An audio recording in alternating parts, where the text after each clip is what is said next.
The time is upon us. The time is upon us, folks. We are 4 days away. 4 days away? 4 days away. Yes. From quite possibly the Gacha of the Year incoming. Yes. Quite possibly. Quite possibly. Hello and welcome to another episode of Gacha Rock and Roll. Yes. Yes. Folks, we have but one question for you. Do you have your tickets yet? Have you bought your passes? Because the Astral Express is about to arrive.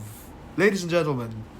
Yes. 4 days away from the release of Honkai Star Rail. Yes, we're so close and yet so 2 far. years in the making. 2 years. 2 years in the making. 2 years of waiting. At last. 1 beta that I played and 3 betas that Four more days, folks. And now we are finally getting another game. Another game. And not only that, folks, if you're listening to this may be the first new video we do. We might make this a YouTube video. Yeah. So be prepared that we're not gonna do sound effects as much, or if we do them, it'll take a while to edit this into a video. But we'll start releasing videos on YouTube. yes, look forward to it, folks. But anyway, now normally this was supposed to be a Honkai Star Rail centered episode, but then here comes Nintendo, right? Yeah. With Oh Xenoblade. my God. Yeah, Xenoblade is actually releasing on Tuesday, the DLC. The day before Star Rail. The Future Redeemed DLC, which is, I'm very hyped for that, but I'm saving that for summer when I actually have more time to play my console games. But so for now, I'm gonna focus on Star Rail. Yes. Because it's easier Yes. to deal with during this time. We have more to talk about as well. We've got Mama Tiamat has arrived. Yeah. We'll get to that. But what do we start with first? And okay. And we gotta mention what we just found out a while ago. Silence. Altar. So yes, Silence Altar. I don't know what the terminology will be for her, but we'll see. Yes, and well, I think we can talk Star Wars a bit. Those news dropping. Yes. It's quite a jam-packed episode, folks. Be prepared. Be prepared. Okay? Mm-hmm. So, since we're going to attempt to do this like straight up, just no sound effects. We're gonna attempt to do this in one giant we can do it cut. one cut, because most podcasts are one cut, right? They don't have breaks. Yeah, The other okay. podcasts, Let's give it a go. Let's try it out. So, Right. folks, if you get tired, sorry. I don't think people will get tired. We don't anyway. really have much of a speed round, do we? Oh, No, yes we do. not really. Okay. For me at least. Blue Archive's Get Set Go event is about to happen. Athlete Yuka, Athlete Mari, they're coming, folks. If you were folks, Blue Archive's art, we're at that stage where all the art comes from with Blue Archive. This is it. Cheerleader Hibiki just came out, so even Ryan knows Cheerleader Hibiki. Yes, of course. After I told him the context, Well, yeah. So, folks, be prepared. Not only that, they also released a 4.5 PV, and it looks like we're finally gonna see the student council president. So we're advancing that story, which I'm happy about. We're actually getting there. Mm-hmm. Took a while, but we're getting there. Let's see. FJO, how do you find the idol? Oh wait, no, I think we're jumping ahead. Actually, let's get to that later. Okay. What else we got? How far have you gotten in the world quest of Genshin? Or did you even do it yet? You didn't do it I yet. have Okay. not. Yeah. I enjoyed it. It's probably my favorite. Okay, this new patch has probably my favorite Genshin song in it. Mm-hmm. One of my it will be in many people's relax work playlists. Yeah. It's a beautiful song. Is it the tree song? Yeah. Because I've unlocked all the waypoints that I could. Yeah. Doing world quest. But it's a beautiful song with the vocals. Interesting lore stuff. Not too much, but it's interesting to know about it. I'd like to see what they do afterwards, although for once I would like them to like revisit these storylines in some capacity in the main one. Just have Dainsleif reference that he's done these things. Mm-hmm. Well, yeah. Like he was there in Aranyaka with Lumin. Well, yes. We presume, anyway. To some extent, yes. Uh, I mean, I hope they still continue what they're doing so far with the whole. We're slowly revealing more about the inner workings and greater lore of of Genshin. yeah. Because especially that we're talking about the dragons, the primordial one, all that stuff. That's the stuff I enjoy about Genshin, right? Right. And let's see what else. Oh, do you want to tell them your plan once Star Rail comes out? Yes. So, What are you doing? I was checking my leg. I think I'm getting a rash on the in between Oh, part yeah, of your leg. Okay. But anyway. It's like bumpy here. Yeah. I need like a cream or something. Right. But, so yeah, do tell your plan once Star Rail comes out. So when Star Rail comes out, I might be dropping PGR because, well, as much as I enjoy playing PGR, it's just that I know there's a skill roof or skill ceiling or skill floor that I just will never be able to reach. Like I see I see so much inaccessible content that I know I won't be able to do because they have the whole Warzone rankings and stuff like that to like blitz through enemies, and I don't even understand hyper tuning, and their tutorials aren't exactly the best thing at teaching that. And there's always a lot of events that go on, but I just can't seem to do them because of the amount of time they take. So, yeah, I might drop PGR for Star Rail. Yeah, a bit unfortunate, but I will still be enjoying PGR content by the PGR content creators, Blanc and Rex Lent, of course. If you remember Rex used to be an FG. He was the F2P god of FGO. Do you even play anymore? I think he still does actually. It's just that he doesn't, post stuff about it anymore. Alright. He's a PGR guy now. Okay, so what else should be part of our speed round? Or is that it? I think that's it. Okay, so let's get to what do we want to tackle first? Just a quick thing on Oshinoko. Wow. Okay.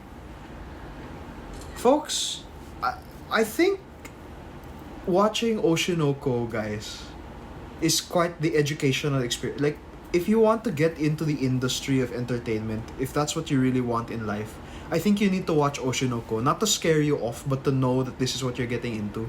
Yeah, you need to know like the things that could happen, and what You have to be prepared. the stuff, because Oshinoko showcases stuff that actually happens in the industry, right? Yeah, these things really happen. If you know, you know. But if you don't, then watch the first episode. At least watch the first episode, so you get a good idea. Like I mean, I'm not gonna. It's not just a Japan thing too. It's like this happens everywhere. I'm not gonna invest myself in Oshinoko because of I think I've told you the reason. Yeah, right? yeah, you have. Because the plot isn't going where I would like it to go, or like it isn't answering anything that I would like to have answered. But I can still recommend it as a anime because it's. Is it anime of the year? As everyone is saying, it's already anime of the year. I don't know about anime of the year, but like I can. It's up there. Yeah, I think it's up there. It's up there definitely because the production quality and it's stellar, great. yeah, It's fantastic. And they really pushed it too. They really pushed. Like, how many anime? I can only think of Fate Zero as another anime that the first episode was an hour long. There's been a few actually that have had hour-long first episodes. First episodes. I don't think it's the first to have like a 1 hour long first episode. I can't think of others. I know there are others. It's like for sure, 100%. I will say this. I'm just glad that the author doesn't get flack from people in the industry for writing about this. Well. I mean, like the fact that this is still allowed to exist means he's safe, I guess. Yeah, I think he's fine. And then this is the same guy that wrote Kaguya-sama, so you know it's wild. And I don't think they'll flack him for writing about the stuff because a lot of it's There's true. no point in denying it. It's true. It's true. I mean, it's not like it's not happening there, but that's just how it is. Yeah. So that's on Oshinoko. Watch it, guys. Really do. Let's see. Oh, okay. So before we get into the gaming portion, recently it was also the Star Wars celebration.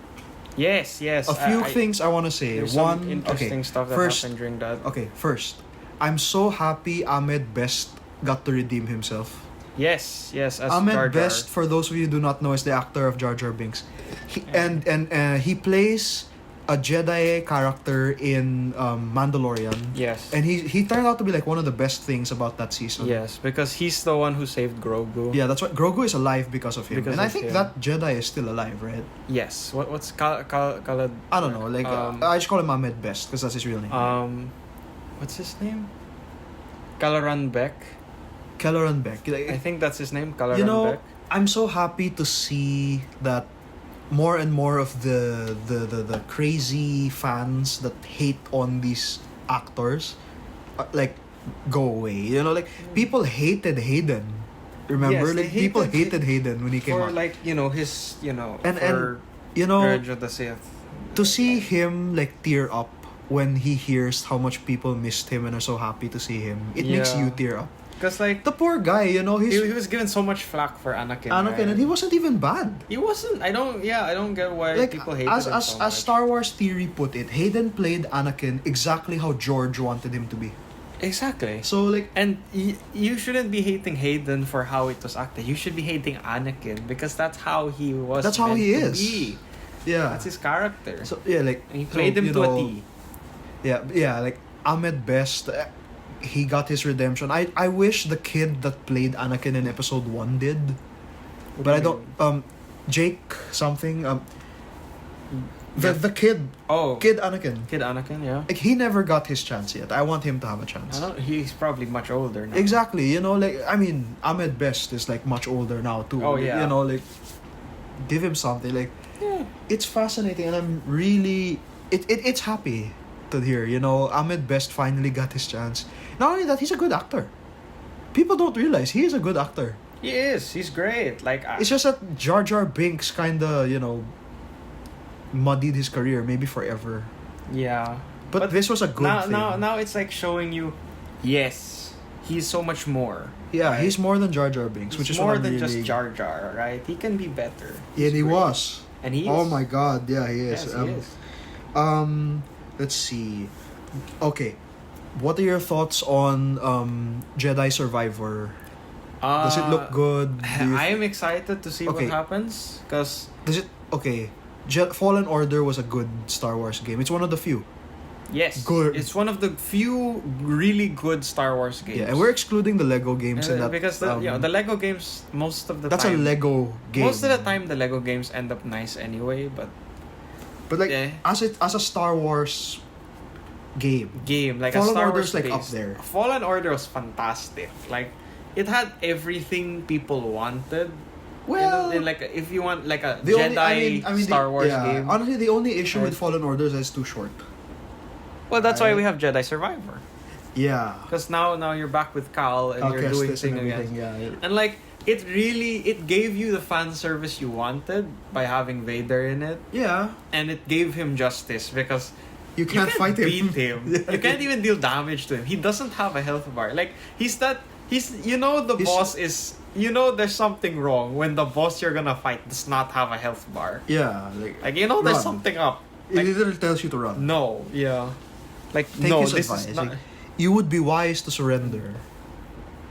probably. Yeah, no, not probably. Yes. Yes, you would be very wise to surrender. Well, but he ran, but he escaped. So Uh-huh. it has quite a bit to live up to, Jedi Survivor. But It has everyone's a- saying it does what it's doing well. Yes. I'm not sure. I haven't looked much into it, but I'm sure it will do fine. Because as long as they kept the stuff that they had with the original game and they still do pretty strong, decent Storytelling, writing yeah. and storytelling with the new game, then I'm just worried that, Star Wars games. the longer I'm just worried that the longer it goes, you'll see, oh, here is another Jedi that actually survived Order 66. Okay. Yeah, but like you can't. I know. I don't like. That's gonna be the thing maybe forever. Yes, because like. But at some point, it's gonna get, you're using it too much. You know what I mean? Like you're using you could think you're using it too much, but it just makes sense. And like, Yeah, what well, else would you do? I mean, for example, you have if you don't you wanna have see- like IPs like Rogue One and Andor. No Yeah. Jedi's appear in that at all, and they're great. And, yeah. Vader doesn't count in Rogue One. Vader doesn't. He's a count. Sith. Yeah. There is no Jedi. Well, no. Chirrut's not a Jedi, is he? Chirrut and the other guy, they're not Jedi's. They're like Temple Guardians. They're Temple Guards, so they don't count. They don't count. They're with the Force. They but could have they're been. Not, They could have been, but yeah, they're not trained as Jedi. Yeah, although you'd argue Chirrut could easily be a Jedi, but whatever. Yeah, I am one with the Force, and the Force is with me. Yeah, but once in a while it would be nice. And like Bad Batch is another example. No Jedi in there at all, I think. Well, yeah. They, There's they, none. no, what you got in Bad Batch? Yeah. Wasn't there a scene in Bad Batch for Kanan Jarrus? Oh, when he was a kid. And Yeah, his yeah. master. Oh, yeah. When the master died and then Kanan escaped. That's how. Yeah. That's how he That's why became to hate Kanan- clones and stuff. Yeah, that's why yeah. Kanan. Really I mean, yeah, dislikes like clones. that was Order 66 as it happened, And then Yeah. after that, they haven't been seen since. And then later then Rebels. Then Rebels and all that, Yeah. It's interesting. It's just, I would like to see more variety from plot points. Like maybe the whole a Jedi that somehow survived thing. Maybe it can be like, oh, he's a side character. Yeah, but I think they have to choose when to use it. You know what I would like to see? Like a Jedi that left the Order before Order 66 happened.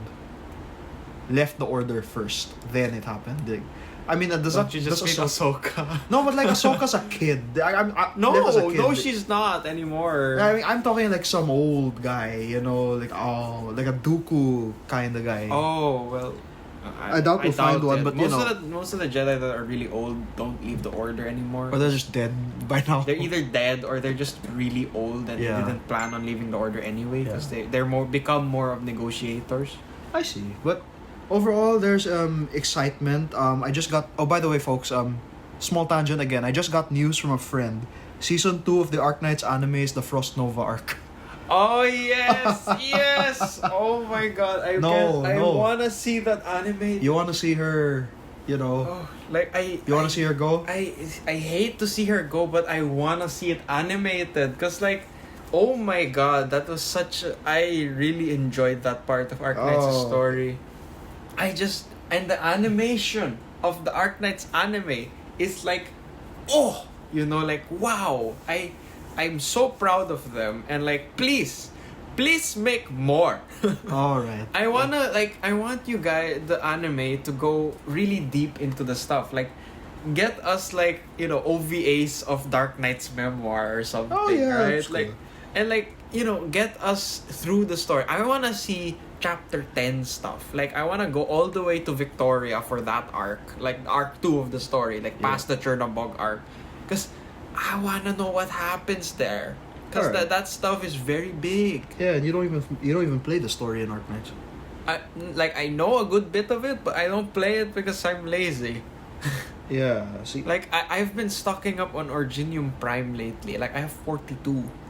Yeah. So you don't have the experience of having to sit through 30 minutes of I do. how this person is feeling at that moment. I do because I events, yeah. some event stories the only ones that I really play are the Abyssal Hunters ones. Because that's the only one you're interested in. I'm very interested in that because I really like the lore of that. Yeah. That's why I'm excited for IS2, because Integrated Strategies number 2 is based on an A-Gear alternate timeline. Oh, they do alternate timelines now. Yes. Like Honkai Impact. Yeah. So, because do you know Skadi the Corrupting Heart, right? Yeah, she's an alternate timeline. She's from an alternate timeline. Yeah, I know. And then the story of IS2 is a simulation of that alternate timeline and the possible outcomes that could have happened if Skadi were to fall into the control of Isharmla. Okay. But anyway, going back to Star Wars, so the biggest news that dropped from the celebration are the 3 movies that they plan to do. Yes. So let's talk on them one by one. So first, we have the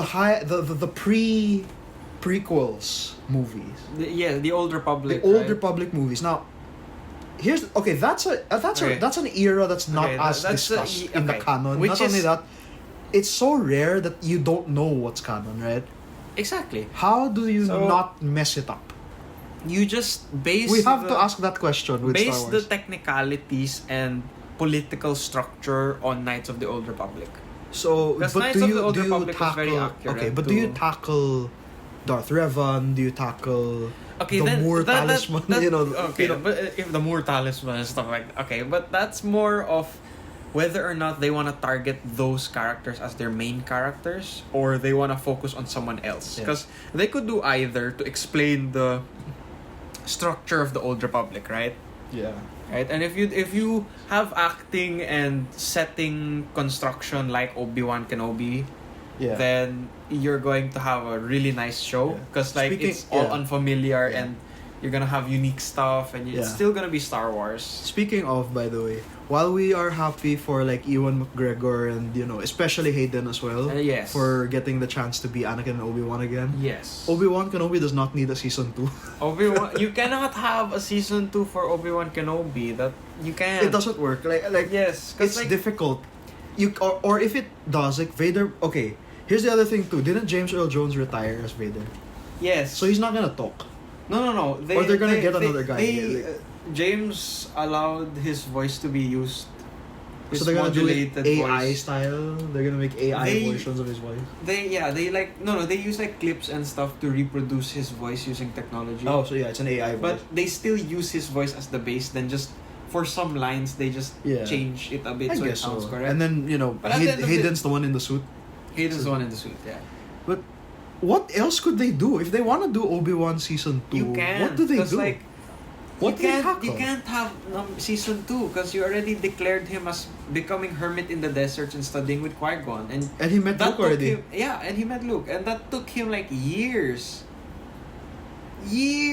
like many years of just Yeah. sitting there in the desert talking with Qui-Gon, learning how to master the The Force ability to become and a the ghost. master to ability to phase into a ghost, Yeah, to like return to the Force immediately Yes. and remanifest as a ghost. you can't have Maul because Maul only shows up in Rebels. Exactly. Maul shows up in Rebels, and the only time they ever meet is during Rebels at Yeah. the end, and he dies. I mean, they could do more with Reva if they want to, but I doubt they if will. you do, then like Reva Redemption, something like that. If you do Reva, Oh, actually, like if you do Reva stuff in, in like I would take okay, Reva was a youngling and all that. Yeah. right? Like, I would take Obi-Wan getting a lot of what I've when I watch like Star Wars Theory, Den of Nerds. yes, Like they often say what part of the reason why everything led to it is because Obi-Wan was not ready to be a master. yeah. Do you agree with that? Like was Well, Qui-Gon too like yeah, oh yeah, because, Qui-Gon was too oh yeah, Obi-Wan's ready. Yes, He wasn't. because like Qui-Gon. But I must ask, though, like- Qui-Gon was Obi-Wan's master. Yeah, right? but I must ask though, what was he missing? What was he lacking? Because like Obi-Wan experience. in what? Okay. Because Because Obi-Wan he's fought training a Sith Lord and yeah, won. yeah, okay, but that's not the measure of a true Jedi Knight, right? Okay. Just because you can do that doesn't mean you're a Jedi Knight, right? Like, Obi-Wan was still under the tutelage of Qui-Gon when they met Anakin, right? Yeah. And that's why they said, "Oh, Qui-Gon, you cannot train two Padawans like that." And then he was like, oh Right. yeah, Obi-Wan's ready. Obi-Wan's ready to become a Jedi Knight. I can train the So boy. he was. So you think he wasn't Like, no, it's not that he wasn't. It's just that Obi-Wan didn't have the experience needed to be a master? a master that would train somebody. He had the experience to be a master. Like, wisdom, knowledge, and stuff like that. He had that experience, but to be a master, to teach somebody, he wasn't given the full experience yet from Qui-Gon, right? Oh yeah, don't Jedi Knights need to have like a couple of years before they become masters too? Not just that, and like the rank of master is not something granted to just anyone. Remember? Yeah, look at Anakin. We will not grant you The rank of master, you know. Like, Yes, that's fair. so, but yeah, you know, Obi-Wan. They say like Obi-Wan wasn't ready. So I think giving Obi-Wan a chance to like teach Reva to go back to the light might be an interesting story if they do it correctly. It could be interesting. Because you can always kill her off.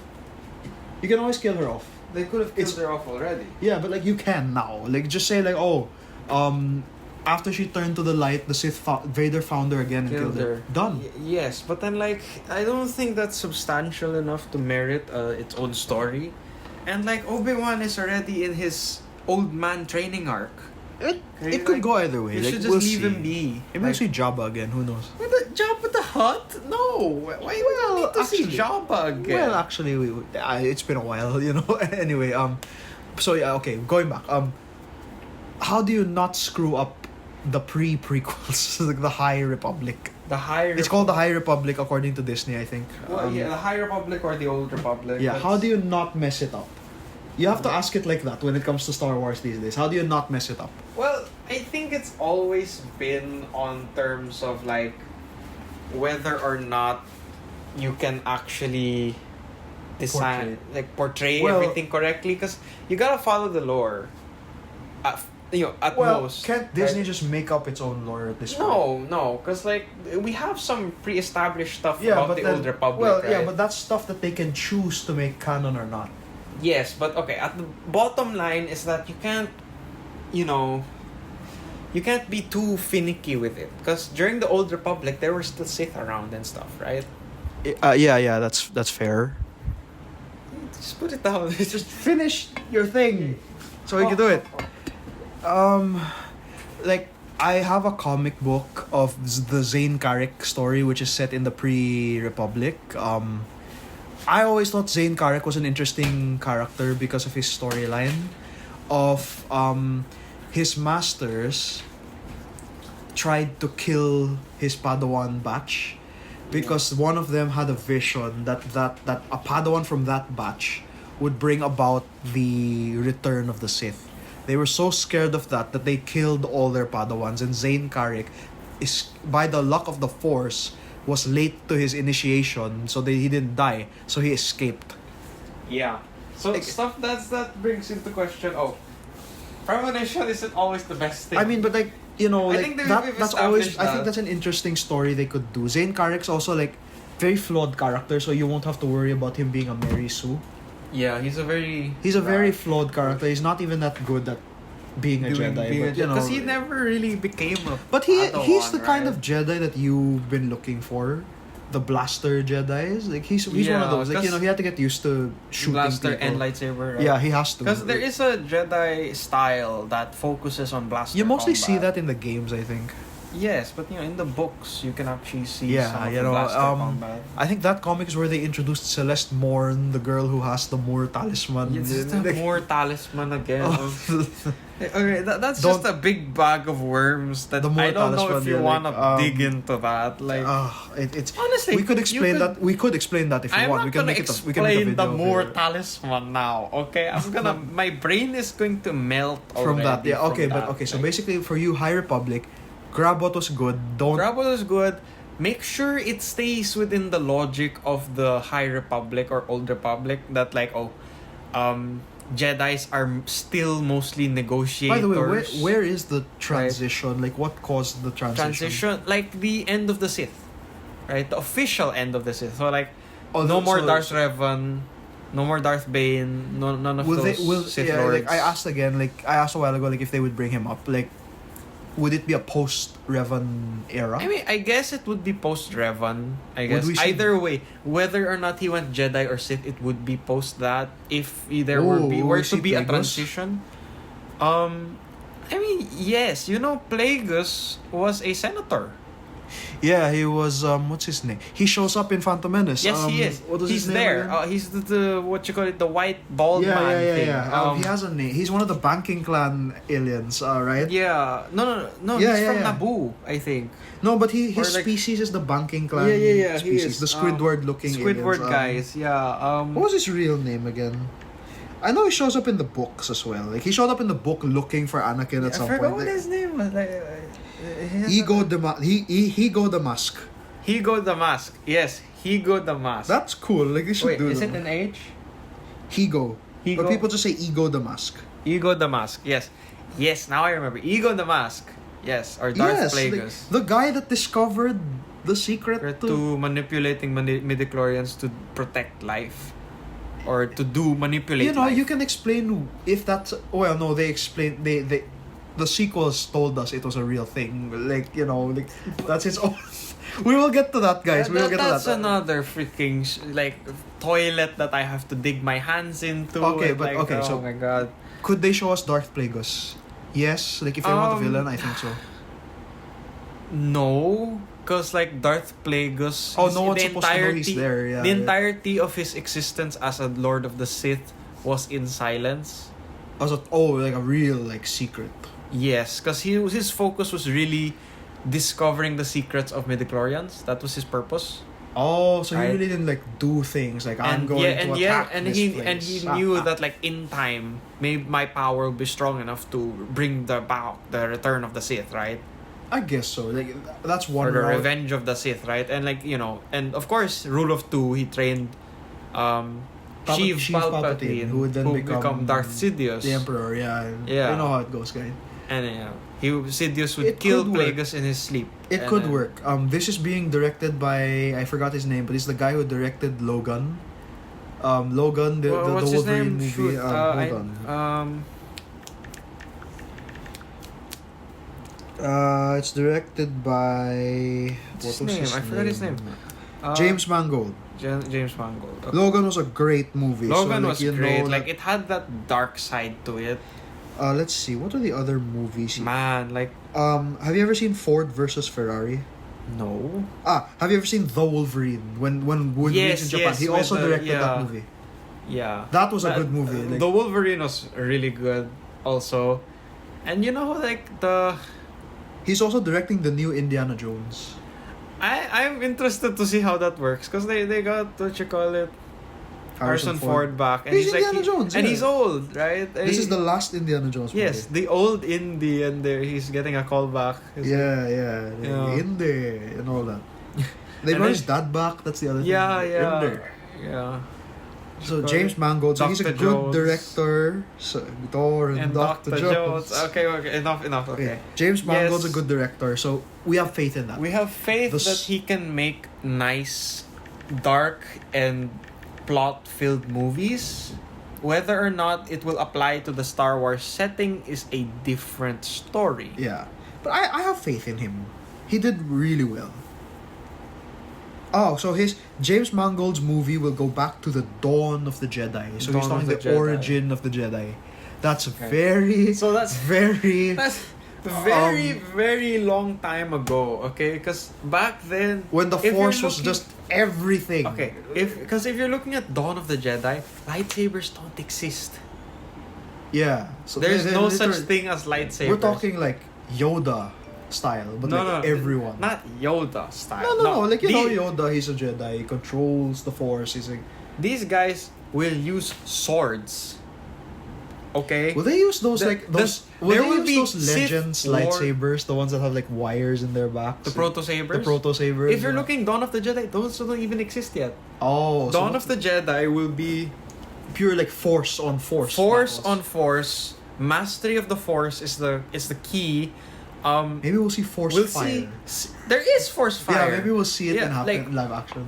You'll see Sith warriors. You know, with Oh yeah, you yeah. know, The tattoos and, and the you know they're like the big red guys, armors, and you yeah, know that yeah, they yeah. have those like arm swords that are Yeah, like yeah, crescents, right? And they're like yeah. I know.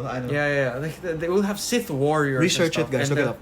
You know, it will be a true mastery of the Force type of battle combat. I don't know if blasters will exist. I don't know if it will go that old, but if you're looking for the origins of the order itself, then don't expect to see any lightsabers. Yeah, ever. Ever, because it will not make sense. It will end with a lightsaber, like the first lightsaber ever made. It like will that. be a proto saber. Yeah. At best.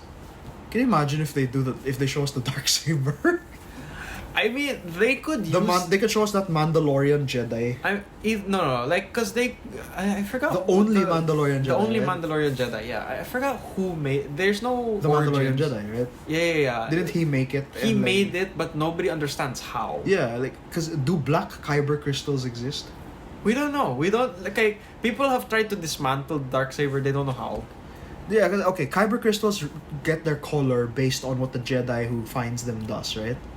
Something like that. Like, usually, like. Is that why Windows is purple? Yes, it resonates usually with what you do when you extract the kyber crystal and how you feel at the moment, or like what kind What would cause it to go black? what is like your alignment at the moment. What the heck would cause it to become black? I don't know, because it's very interesting. There are very interesting ways to make the kyber also, crystal change color. Is that how like Ahsoka's became white? Yes. Because I like see. originally, like like a blue kyber crystal means you're more you're more focused on the physical force, the material force, right? The green means you're more focused on the spiritual force. Yeah. Right. Red means you bled the kyber crystal. Ah. So what that means is like because you know how like kyber crystal they have kind of life, right? Yeah. So when Sith get the kyber crystal, they crack it. Oh. Right? They they squeeze it and they pour all their negative energy into it, and it becomes red. Like the One Ring. Yes, like Sauron. Yeah. We have seen an orange lightsaber recently though. Orange and yellow is like they have yellow is a thing. Like it's a real thing. Ahsoka's lightsabers were yellow. I thought they were the green ones. No, they were yellow. Oh, they were yellow. become Right. Like, Yeah. That's like a balance of both physical and spiritual force. Oh, shouldn't like all Jedi try to be like that then? Isn't that the point? Yes, but that also leads you to have mastery of neither. Alright. Oh, what about grade Jedi? What are their lightsaber colors? Are they also it really depends. It really depends. Because like Windows is purple, is purple because it had negativity. Oh, because he knows how to control his emotions. But it is still but he still has control over the physical force, right? But even though it had negativity, he knows self-control. So the blue became purplish. I see. Right? But what will cause it to go black? That's pretty cool. I don't know. Like that's the interesting part. Nobody knows. Never been answered, right? It's an ancient relic that nobody understands, and like apparently, the saber itself gets heavier depending on who's holding it. Is that why like Mando had a hard time? Yeah, he said like this thing is so freaking heavy, and then when somebody else uses it, like Sabine, it's just it's light. sword. It's really light. It's just a sword, right? Why was it like? Why does Mando have a hard time using it? It depends, I think, on their force of will. Or their or their connection to the force or something like that. Really? Or their driving energy or something like that. I'm not sure. We've never explained a lot of the mysteries about the Darksaber or how it was Which I hope created. they will in the future. Yeah. Not to mention that it's shorter than normal lightsabers. Oh yeah. And it's shaped like an actual sword. Yeah, that's right. That's nobody's ever explained it. Like the hilt is literally like a katana hilt, and then it comes out through True. It's not a ball hole. It's like a flat hole, and it just. Whoosh. Anyway, since we're on the topic of Mandalorians and Ahsoka, the second movie is the Dave Filoni directed movie focusing on the New Republic. So we're talking it's to close out the interconnected stories told in Mando, Boba Fett, Ahsoka, and the other Disney Plus shows. This is a very risky thing to do. It's very risky. It requires like MCU level of commitment to like we're talking Iron Man 1 to Infinity War. You're gonna need to level. you're gonna really need to call back stuff that was mentioned in the shows, whether you like it or not. Yeah, because the shows call back to the cartoons, and the cartoons call back to like other things and to the actual lore, and then the actual lore should be mentioned in the actual thing. Filoni understands Star Wars very well. Obviously, he knows what to do with the lore as well. Hence, he made all these stories, right? Yeah. But you have to do it in a way that the casual audience isn't gonna be like, what the heck is going on? I think, remember, the fact that you're making another Star Wars movie should assume that the people who are going to watch it are Star Wars fans and that they've already been following the other stuff. But then you have people like our dad, who is a fan of Star Wars. Yeah, but still, like I I our think dad watches 1 to 6 and that's it. Yeah, but which is what most people do. But he did watch Obi-Wan Kenobi and he did enjoy it. Yeah, but he could still understand that. Exactly. So you just do it like in if a we similar showed way. dad like Mandalorian, he's not gonna. I think I think he'd enjoy it pa rin. Because it's still Star Wars. Yeah, right? but then you have like Cad Bane, Cad Bane and then the Cad Bane. Yeah, the thing. Everyone was so happy when Cad Bane came back. Yeah, and then he just died. And then he just died. No, he didn't die. I thought he died. People think he's dead, but like a lot of people think like, okay, his species has like 3 hearts. Hasn't he like died before in He's Clone died Wars? like twice or like There's he one more died life. once in Clone Wars and people thought he was dead. Then he came back now and he died again. So he has one more He life. has one more life. Cad Bane. Um, Cool bounty hunter. I have definitely. I have faith that he will do well. It's just the casual audience is not ready for this kind of movie. I don't think anyone's ready for Also, this. how exactly do you close it out? Like, cause Ahsoka, they're trying to tell. Oh, speaking of Ahsoka, we have Hera, the return of Hera. Hera. Sorry, Not is her Hera. name Hera? Hera. I think Mando recently had the appearance of what's the big guy's name? The big furry guy. Zeb. Yeah, he showed up. Zeb was in Mando. He was, yeah. Really? I think he was either in Mando or he was in Andor. One of those two. Maybe in Zeb Andor. showed up, Zeb voiced by was there. Steve Blum, who voices him in the cartoon. Yeah. So I'm glad they kept him. Okay. Cool. We've seen him already. Live action Zeb, live action Hera. Yeah. I think we've seen live action Sabine already. Yes. And the Live actors action they got is very like She looks like Sabine. Like, wow, that's really good. Really good really good casting, casting yeah, choice. So okay, first things first. With this series of movies, can we expect the return of Ezra? Okay, remember that they said for like 'Cause the they're Ahsoka bringing show Thrawn or- back. Yeah, they said okay, because if Thrawn is coming back, it means Ezra has to come back also. Because Or will they just say Ezra died? I don't think so, because like Ezra and Thrawn both went to the outer reaches of the galaxy With all those space with the space worm- whale, right? things, right? Like, So if Thrawn survived, Ezra would have Surely to have Ezra survived survived, as like- well, right? well, we can't say for certain, Like, I find it really unlikely that Ezra would just die like that. I think he deserved much more. well, they could. I mean, like, okay, people have always said like Mena Musud can play Ezra. Mena Musud was the live action Aladdin. Ah, yeah. One of the few good live action adaptations Disney did. Honestly, yeah, I think he The can. Aladdin, He can do Ezra can- Bridger, I think. Yeah, Ezra Bridger. And like part of what made Rebels really nice is that like a lot of the Jedi characters disappeared at the end of Rebels. They weren't there anymore. Kanan's gone. Kanan died. Ahsoka like left for a while and came back. Ahsoka again. left, came back, and was she helped with the Rebels thing, but The Emperor she wasn't showed the up. focus. Ezra disappeared, Yeah. and everyone went their The separate ways. Yeah. Sabine It doesn't seems count. like they're coming back though. It's nice that they're coming back. You get to see a lot of them. Well, you won't see Kanan because he's dead. He's and dead. all that, but, Kanan like, died. But okay, like the other thing is like this might be the Luke versus Thrawn because Luke might show up and stuff like that. So Luke because they can versus CGI Thrawn. Luke, remember Like, from Mandalorian? Yeah, but here's the question: what point in time where is this happening? New Republic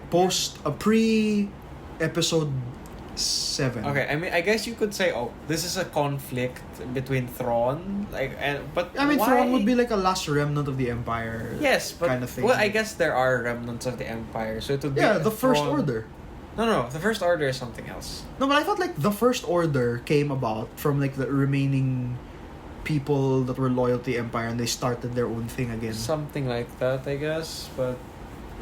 Because there are still like stormtroopers in Mando or for some reason. right? Yes, there are. It's a bit strange, but yes. We have to watch Mando just to understand like I mean, I've seen some of it, but like I haven't. what is it? I haven't Like, had are the people time. aware that the Emperor is dead in Mando or not?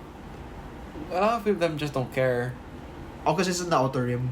Yeah, because Mandalorian, that's the entire point of Mandalorian. None of it's supposed to really call back to the original. I suppose. And it's supposed to be a story of Star Wars without the conventional Star Wars things that you know it for. Yeah, like the only lightsaber you see Is the dark saber. is the dark saber. And well, when And Luke and Luke, Ahsoka but show up. That's like at the end already, right? Yeah, Ahsoka shows up like and that all season. And I guess right? Grogu, but Grogu can use the Force, but that's about it. well, is Grogu going to become like the new sort of like mascot-ish? He's the guy kind of character. He seems to be Because like a lot of the stuff centers around him too. Yeah, and I mean they have to explain also like what happened to Grogu before the. No, isn't that what the whole Ahmed Best part of Mando? No, What happened to Grogu? no. What I seen, what happened to him after his training with Luke? Oh, where's 'Cause- Grogu in 789? Yeah, because Luke became an old man already by that time, and 789 exists. Like surely Grogu's so- there somewhere doing something, you know. Yeah, but yeah, I mean, people also ask the question, what's Cal Kestis doing at that point? But we don't even know if Cal is alive at that point. Yeah. He could die. Yeah, he could die. In He could Survivor. die in Jedi Survivor. It would still fit, you know. Like it would make It'd sense. be fitting, but we'll see. He survived. Yeah. He got to die in his own way. But anyway, Mhm. I have faith in Filoni, but there's a bit of caution there on what they cover. But okay, but yeah, going a little bit backwards. So, do you believe in that this is the Ezra Bridger, the return of Ezra Bridger? I Will we think see it's him? likely. If you're planning to return Thrawn, then you should plan to return Ezra as well. Because then I think they I will. feel like it's unfair not. I think to they will return tell. Ezra. They will say he's dead, and then he'll show up out of nowhere. Like, yeah, you thought I was dead, huh? No, Yeah. I don't know, but they could. If they wanted to have a Jedi aspect, Ezra could Ezra fill that Bridger, pretty yeah. well. His lightsaber's cool. The gun It's saber a thing. it's yeah, a blaster and a lightsaber, functions as both. Yeah. We have Thrawn. Okay, do they kill Thrawn? That's the other thing. Well, depends. I mean, you kind of have to if you're following continuity, right? Yeah. Because Thrawn is meant to be Yeah. dead. My friend, my Thrawn is friend not- told me how Thrawn dies in Legends. How? Okay, I think he was gonna do something. He was gonna activate a plan that was gonna be worse than the Death Star or something like that. Yeah. So there was this Empire guy that realized that he was crazy already. Like what he was doing was like beyond the scope of the Empire. Yeah. The Empire. Yeah. Like it's too much. Even the Emperor wouldn't think of doing something like that. So like he killed him. And then the last words of Thrawn were, "It would have been so perfect." Like his plan. He was basically trying to overthrow the Emperor in his own way. Wow. Okay. I think Thrawn is smart Thrawn enough is- to pull it off. Thrawn is one of the scariest characters in Star Wars. Because of how smart he is. He's like Lex Luthor. He's like, extremely smart and tactical that he can outsmart basically everyone. yeah. That's Okay. Last and funny but last thing. Do they introduce the Yuzan Vong? no. Like that's I'm just kidding. no, The Yuzan Vong is oh another. my God. That's another can of worms entirely. But yeah, like 'cause but very briefly. that's okay. that you should keep that in Legends. Just Very keep brief. that- Okay, the Yuzan Vong are essentially like the Zerg from Star Trek. Yeah. Starcraft. Yeah. And they're like But, like, enemies of the bipedal galaxy and they're, like, itself. And like according to legends, like the reason that the Emperor built the Death Star was because he knew that the Yuzan Vong were coming, so he was gonna shoot He was it gonna shoot them up with With this giant laser. space laser Yeah. thing. Would have worked, but destroyed would've it. helped, yeah, but, so don't bring the Yuzan Vong. No, into- no, you're gonna complicate things. Like, and when I say complicate things, it really complicate things. Like, it's gonna be really like, oh my god, what the heck is going on type, you know? Yeah. Oh my God. Is Yeah, that the it? Yuzan Vong? Is you that know. it for Star Wars? No, we have to talk about the third movie, What's the third movie? the Rey movie. Oh god. Okay, the third movie, directed by Charmin Obaid Chinoy. I'm so sorry if I got your name wrong. Who directed Miss Marvel? So if you watch that movie, please tell us how it is because I heard it sucked, but we didn't see it, so we don't know. She's making a movie. You heard it sucked? Yeah, Oh gosh. and the Marvels is coming out. That might not even be better. She's more of a Bollywood. Okay, what she knows how to do correctly apparently Yeah. is cultural integration. Like she knew how to represent the Islam community very well in Yes. Miss Marvel. Uh-huh. I mean, like that's very difficult to do, like in movies these days. Well, yes, but But not okay, all movies she's need that. directing the movie which is featuring Daisy Ridley, As who is Rey again. Yes. 15 years after Rise of Skywalker, Yes. in which she tries to build a new Jedi Order. Now, first things first. Why are you building a new Jedi Order? Okay, no. The other thing, like, okay. We have nothing against Daisy Ridley herself. No, Like, Daisy Ridley is a great actress. I give it to her that she did a great job in her role. But she's been in other movies that are like... And she's been in other movies, yeah. But you don't It's just care that about those, do you? Yeah. What we care about is how bad the character Rey was written. And it's not her fault. And it's not her fault. It's the writer's fault. writer's fault. It's the whole thing with... It's everything from the sequel trilogy. Yeah, everything about it just screamed not wrong. Yeah, the Ryan Johnson thing, and then the whole they switched the Colin Trevorrow thing back to J.J. Abrams. No. They should have just kept him for all three Should have movies. just kept him for all three movies. Like, at least his version of the of the plot would have made a bit more sense. Yeah. Right? Like, I would have preferred With how that. little sense it made in the first It already place. made a little sense in the first version, or the version we got. If it would have been at least more bearable in the other version. Yeah, but this is gonna take a lot of work. Yeah, like, First, you need to get people to not hate Rey. because, like, okay, you're gonna have to do one of two things. Like, You need to fix Rey. This movie is gonna be one of two things. It's either gonna be, oh, cool, that Star Wars movie actually Fixed her. is made much better, and it feels good. Or Either that, or I knew it. This was horrible, and why you keep stop, he's stop? already dead. Yes, you're beating up a dead horse. Stop it with anything related to anything after 6. Stop it now. The only thing that was good that you released that happened after 6 was Mandalorian. And well, like now Ahsoka. Yeah, so I mean, but like Obi-Wan, still, but okay. but you get the point. Nothing from the sequel trilogy turned out beneficial or like enjoyable. You have a lot of work to do to get it right.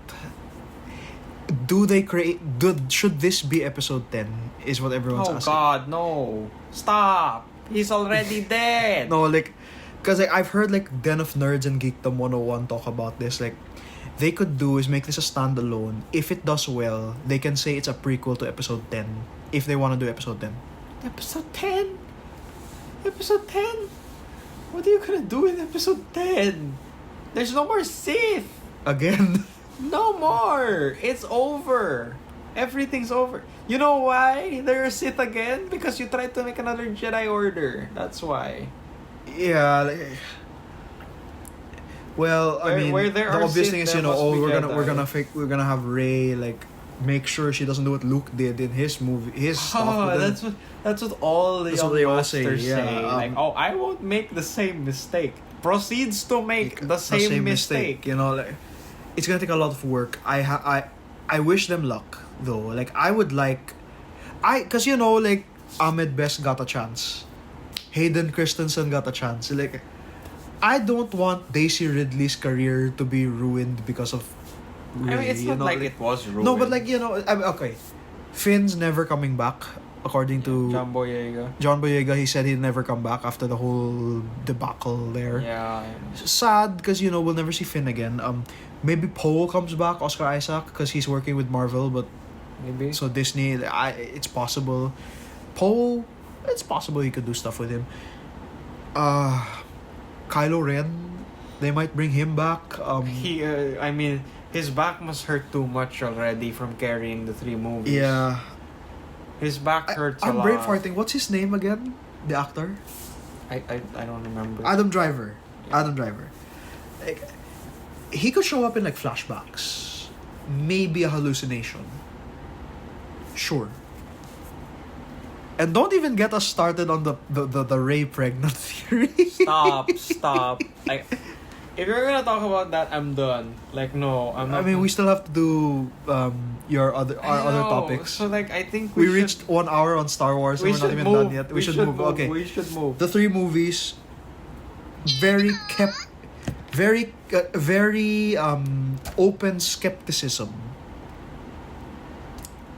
Like the two out of the three, there's a little more room for optimism there. Like, you know, the Dawn of the Jedi Mangold movie, the Dave Filoni movie, like, there's hope there. It's very difficult.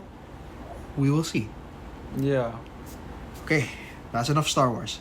So, moving on.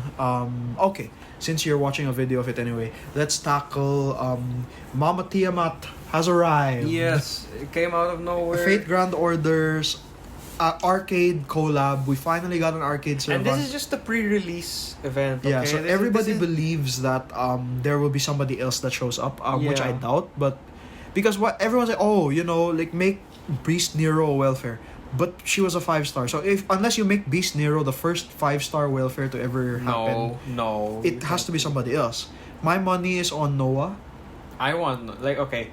If you ask me who I prefer, Beast Nero or Noah, I prefer Noah. Yeah, the welfare. 'Cause, like, I guess it could I be don't like. want like the Nero look-alike. I don't get what people like about it. She looks so ugly, if you ask me.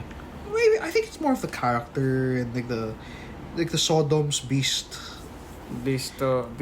Mother Harlot. Okay, this kind of counts, kind of doesn't. Do we consider Proto Merlin like already there? Yes, Lady Avalon. we count that already as Proto So- Merlin. Okay, so because of the list we have, they've got okay, Proto Merlin's already there. Yes. We could do Beast Nero. That's a possibility. Tiamat's now here. Nemo, Noah, Noah. the other Jacques de Molay. Yeah. That one I But he's a doubt. 4-star. Setanta, the kid. Yeah. He's the most likely one, honestly. Like as a Setanta? 4-star. He's a 4-star. Well, yeah, 4-star, but like we're not just gonna add a 4-star. Do they because- do maid Kama? That's the other thing. Kama fake? Yeah, fake Kama. Yeah, like I don't know. I doubt they will do that. That seems lazy. well, Cause like her NP is literally the the same. same thing, right? Her NP is literally the same as the assassin Kama when she's not in the Mara form. Yeah. So if we're excluding like holiday-based servants, summer servants, Christmas I servants, think Noah would be the most logical addition. that would be the 4-star. Kid Ku. Kid Setanta, Ku, I like, guess. he's the Like, only you one. don't need to have a 4-star. You can just have a collab 5-star. I guess so. I mean, you already have Tiamat, and that's technically your okay, collab. but let's 5-star. get to her. She's been released. We know what she does. She How is is she? phenomenal. She's definitely a big number 2 on this year's big servants to roll for. Why hasn't she beaten Kukul Khan yet? Because Kukul Khan Kukul does Khan's everything. just busted. Kukul Khan is just generally busted in every way possible. Tiamat still has her flaws. But you told me like off mic, she's like the farming alter ego now. Yes, she is the hardest. Who was the thing- original person in that she's- slot? Well, okay, well, it's Kiara? not like when I say there wasn't really farming in terms of alter ego. I think You'd never like alter use ego, them. yeah, because we had a lot of alternatives, berserkers, Berserkers. Arts Like if you had looping. Castoria, any art servant ever. arts looping with Avengers, arts looping with berserkers, Especially with that Ibuki, kind of stuff. Like, Buster looping with berserkers also. with Morgan. Morgan. Yeah, Yes, God, but, who knows, But in terms of raw technical power and Strength. effectiveness, Yeah. Tiamat is fantastic. She has one of the only skills I think the only skill in the game to have 2-turn cooldown. Yeah. Oh my god, which is that's just something else. Like, and it has charge. She has a 10% charge with that skill. And it goes to everyone and heals everyone. But like she's great, honestly. She has her own battery. She's technically a 60% battery. She can heal. She has enemy debuffs and she can crit pretty strong, and her NP does a lot also. And she comes in both lolly mom form and actual mommy form. Mama form. Yes, with the big horns. Oh, like all that. Yes. Although why her horns or jet engines, we'll never know. I don't know either. I guess it was just an aesthetic thing they wanted to add. I am but, so like, happy that they gave us the adult Tiamat. I mean, like No, we I knew, think that was a given. You can't have Tiamat like this without having the adult version. because like when I first Right. saw her in arcade, I was worried. Oh no, Oh she'll no, just be but tiny even forever. even Like, in arcade, they have a had giant. the adult version. Yeah, her third ascension's always the adult Yeah. version. her being there is. I mean, everyone's happy. Everyone 'Cause, like, wanted this for a long For a time. long time. Ever since we saw the small sprite version, Oh yeah. the femme fatale Tiamat in Babylonia, Okay, people are like, but we should get that as a servant. Yeah. And then people are like, what the heck? She was one of the Honore Oh, arcade. she was a big Honore arcade. But not anymore. Not anymore, because now we okay, but for the folks, do tell us, like, what exactly does she do? That makes her a number 2. You Well, know? Not- obviously, makes she's, her, she's a like, one of the buster-based better alter servants. ego with a 60% battery, debuffs that she can apply to opponents. I think she can heal block them. That's not heal reduction, that's just heal block. So any healing No becomes effect. 0. Yes. She has her own steroid buff. I think she has like more buster damage. I think NP strength up and the like. She has a heal for the entire team. Yeah. She has NP charge for the entire team. And her NP just increases damage. Increases her own NP strength before dealing damage.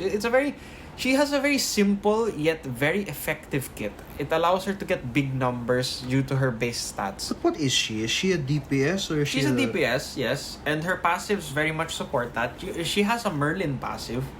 What do you mean by that? Like, every turn, her passive, you know how she has passive skills and stuff?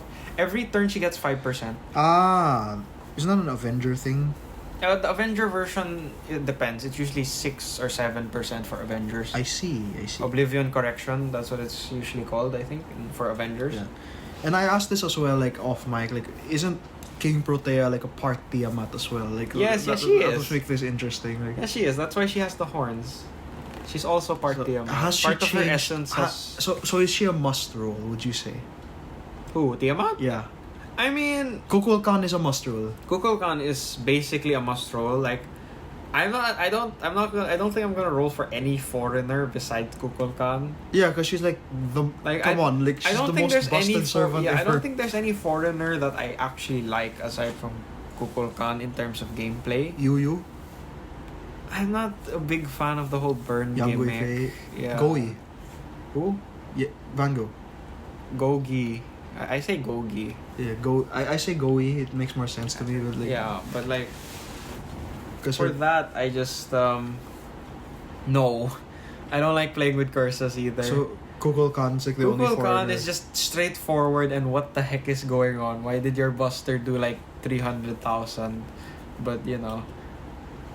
Because I mean, like, it's tough competition. Because I think Kukulkan is officially the strongest servant in the game. I don't know about strongest servant. That's a lot of people would debate that. So be careful. When you say I that. mean, like she's very strong, but I never okay. say For strongest sure, in she's the game. strongest foreigner. No doubt. No doubt, she's the strongest foreigner. Yes. Strongest extra class. Strongest extra class. I'm not sure because you have to compete with Avengers for that. Oh, you'd be competing with Kama and Spishtar. Yes, and that's kind of hard to do. I mean, Kukulkan has, like, if Kukulkan was a berserker, like, oh my god,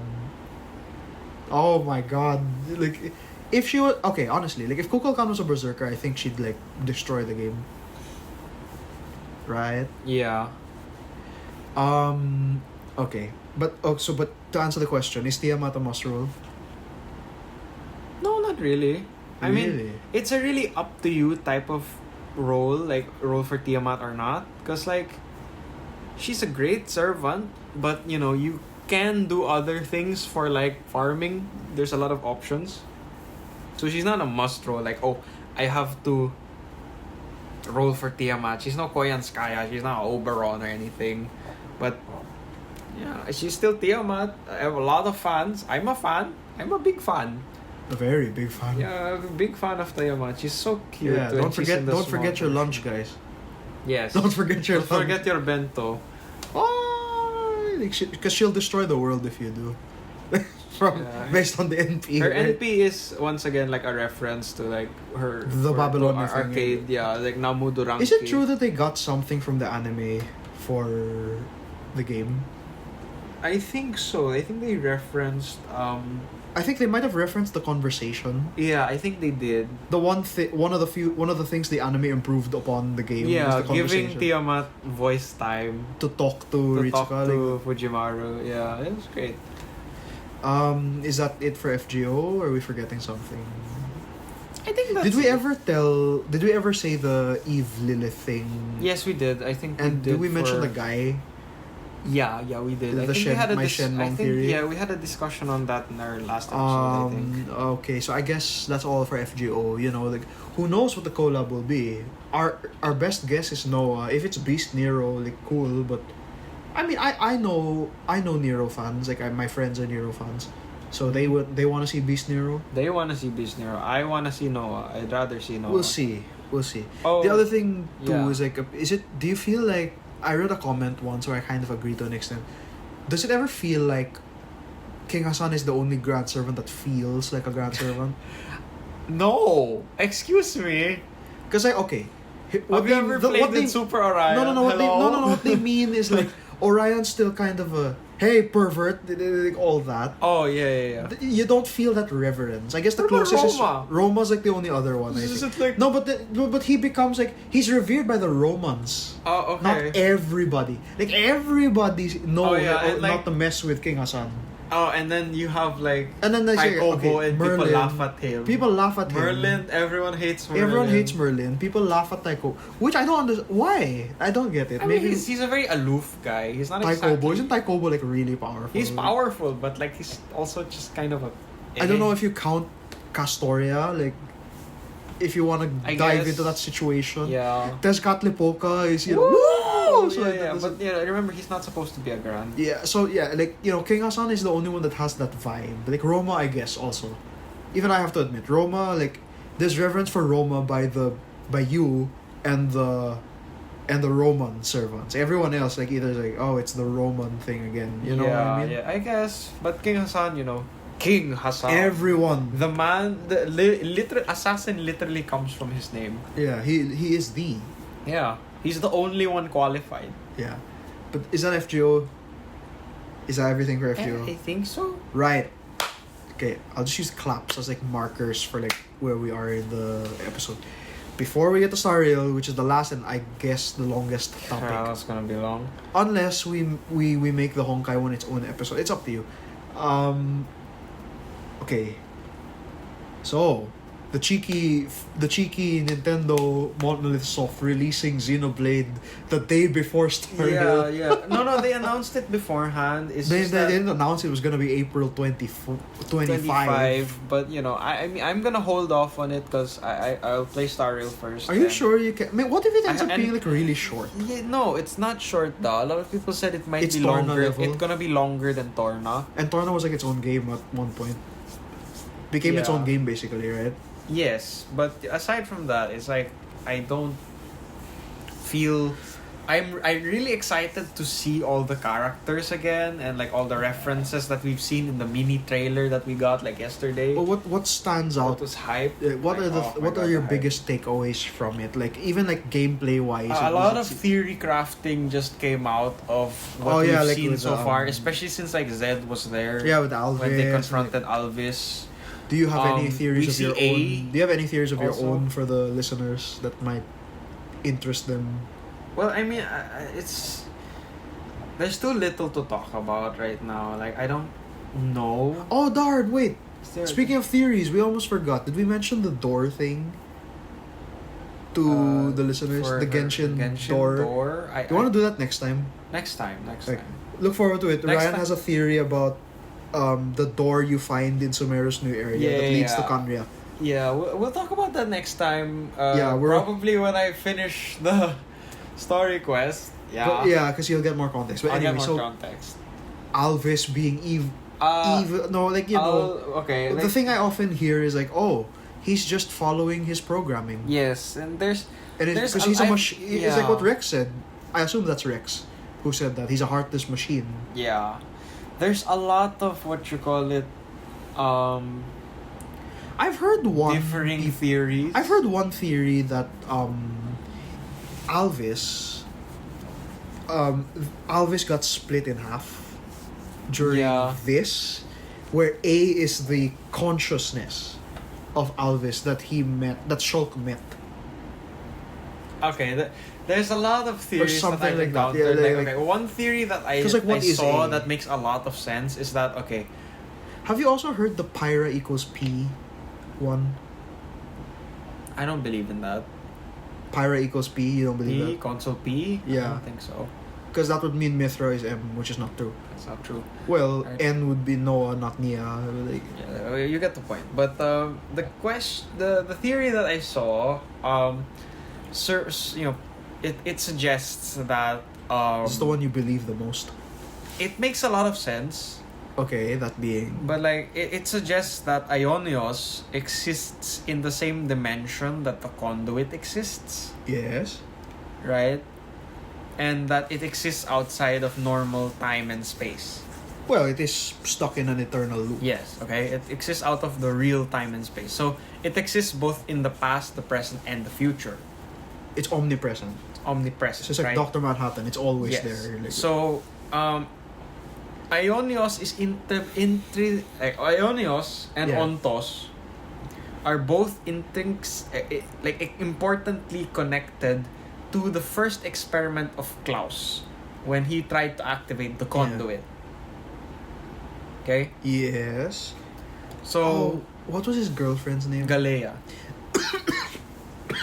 Sorry. Okay. That's the other thing I heard. Galea. Galea So- is like a... Galea Wait, is I'm like getting the- to that. Yeah, Yeah, I'm yeah. getting to that. So when Klaus activates the conduit, he's using the energy that seeps out from Ionios, right? So, And the Alvis we meet, Ontos, the original Ontos that we meet, in one... gets no. I'll get to it. The Ontos we meet in XE3 and Future Redeem is one half of Ontos who was split into two pieces. Okay. Okay, so... 'Cause- okay. Yeah. The Alvis version of Ontos, the one with the Monado, is Klaus's desire for the experiment to succeed. Right? Yeah, so the programming... Which is why Alvis has Zanza's Monado and the wings. Is that because it's why- the original wish of Klaus to create, Yeah, to what does be, that have to to do do with... godly things, Alright. right? What does that have to do with Zanza? Zanza's the... That was Zanza was the half of Klaus that became that whole creationist person that's had this the ambition. God complex. The God complex, the one who wanted to witness the creation of a new world, right? Oh, so he sounds like Xehanort, actually. Yeah. So he was split. The architect and Zanza, they were split in half. Klaus was split. Yeah, like... And the whole him looking like Shulk thing is just a coincidence. That's a right? coincidence.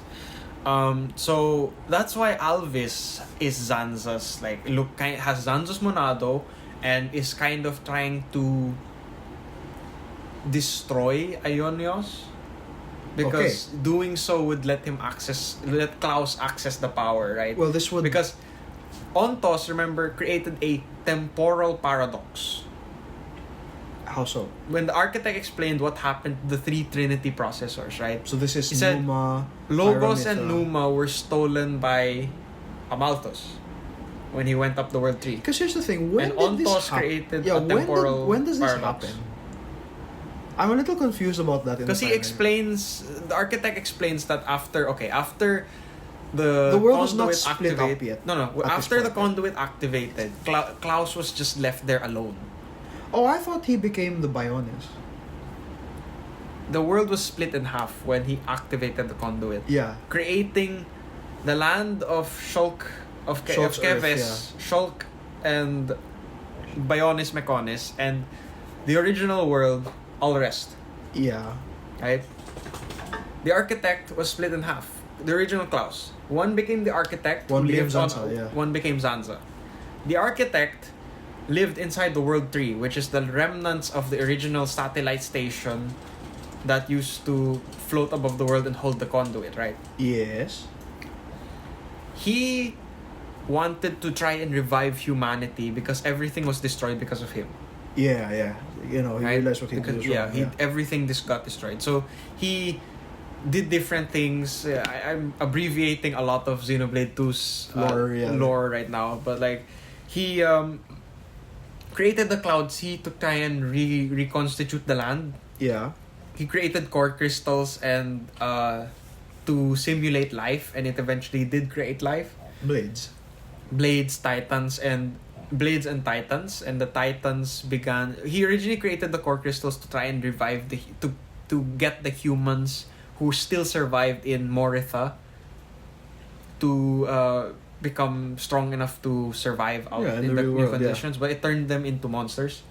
All the monsters we see. The Guldos and stuff like that. Oh my god, really? Yeah.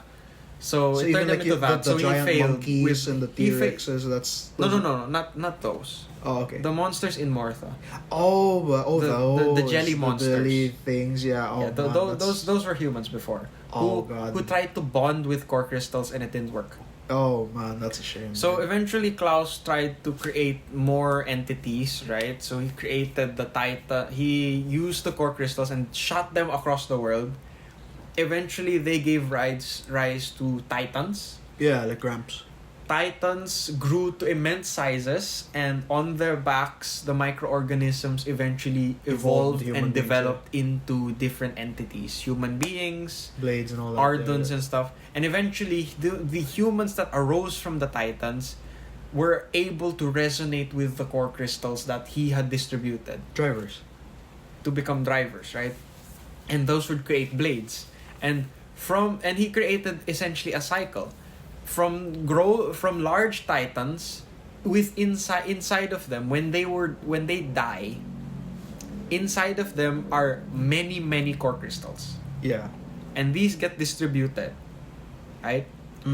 Core crystals are collected by the humans, or found by the humans, and turned into blades. When the core crystal gets old enough after being resonated and their driver dies, resonate, driver dies, resonate, driver dies. After a while, the core crystals themselves become Titans again. And that's the circle of life for Xenoblade 2. Alright. Right? Okay. So are you saying that the core crystals are poop? They're more like eggs. Eggs. More like eggs. Oh, that makes sense. Okay. Yeah. So Ontos, the Trinity processor was created by Klaus to monitor the situation of Alrest. So but this is when he created them, Ontos created a temporal anomaly and disappeared. Right? And how was he? Was he sentient to do that already, or is it? No. His just a activation had a temporal anomaly, and it disappeared. we don't know why. Don't know why, but it just did. Okay. It created an anomaly, and we assume that's how what he created ended up. Alvis. Okay, that's how we ended up in. And I'm getting to that. So yeah. When they specifically mentioned temporal anomaly. So it's a time a lot of thing, people yeah. think some theories think that on Alvis, that Ontos, the base thought Ontos, The crystal, crystal, was sent to the past in Ionios. Ionios. To enact the original Klaus's will. Right? So Ionios. Because remember, already his exists. original directive is to follow Klaus. Or to Oh, yeah, follow yeah. Klaus's directive. Yeah. So he was sent to the past, and the Klaus that was there, his wish was to activate the conduit. Right? Him being there in the past. And Ontos' involvement Okay. now connected to Ionios because because Ionios exists in the world where the conduit draws its energy. Okay. Let me try to understand this. Also to maybe for the people who are having a hard time following. So this would be like if MCU Iron Man, right? He makes Ultron, but then Ultron, when he's activated, okay, let's put him in the same situation. Ultron somehow ends up back in the past. He discovers Iron Man 1 Tony Stark, which is create all weapons and do that. So Ultron now thinks this is what I have to do. So Ultron becomes the weapons base, something like that. Sure. I guess that kind of Like if makes sense. Ultron followed Iron Man 1 Tony Stark. I get, yeah, sure. That's what's going on here. Alright. But okay, so you're saying therefore Ionios was already there during 1 and 2. Because Ionios exists outside of time. So why are but weren't they supposed to be the merging of the two worlds No. in the first place? It's not a merging. It's a false creation. The Ah. Endless Now. It's not a. Remember, Ionios. It's not was, an incursion. It's not like that. No. The incursion was what's supposed to originally happen to the two worlds in the future. Oh, it was gonna destroy Ionios everything. is something created by Mobius to prevent that from ever happening. Okay, so you're suggesting there, but that Ionios is already there at that point. Because Ionios exists outside of time. Yeah, okay, so it runs differently, It runs on a different time stream. Oh yeah, okay. Right? So Ionios' connection to the past of Klaus leads the Ontos of back then to act out the original will of Klaus. Which is to destroy. Which is to, Be a god. enact his will, right? To be a god. And stuff, to yeah. be creator, or to ensure that his will is followed, that he gets to activate the conduit, and perhaps by destroying Ionios, he is able to send the energy of the destroyed Ionios to the conduit so that Klaus can activate it. Ah. Right. So it becomes a paradox. I'm getting there. Okay. So the Ontos there, the evil Alvis, quote unquote. evil Alvis, alright? Zed, Shulk, and Rex confront Alvis. Why Zed is there, we still don't know. Apparently Zed sealed that Alvis, or well, the original Alvis, the Ontos, Yeah. was split into two halves, as the theory goes.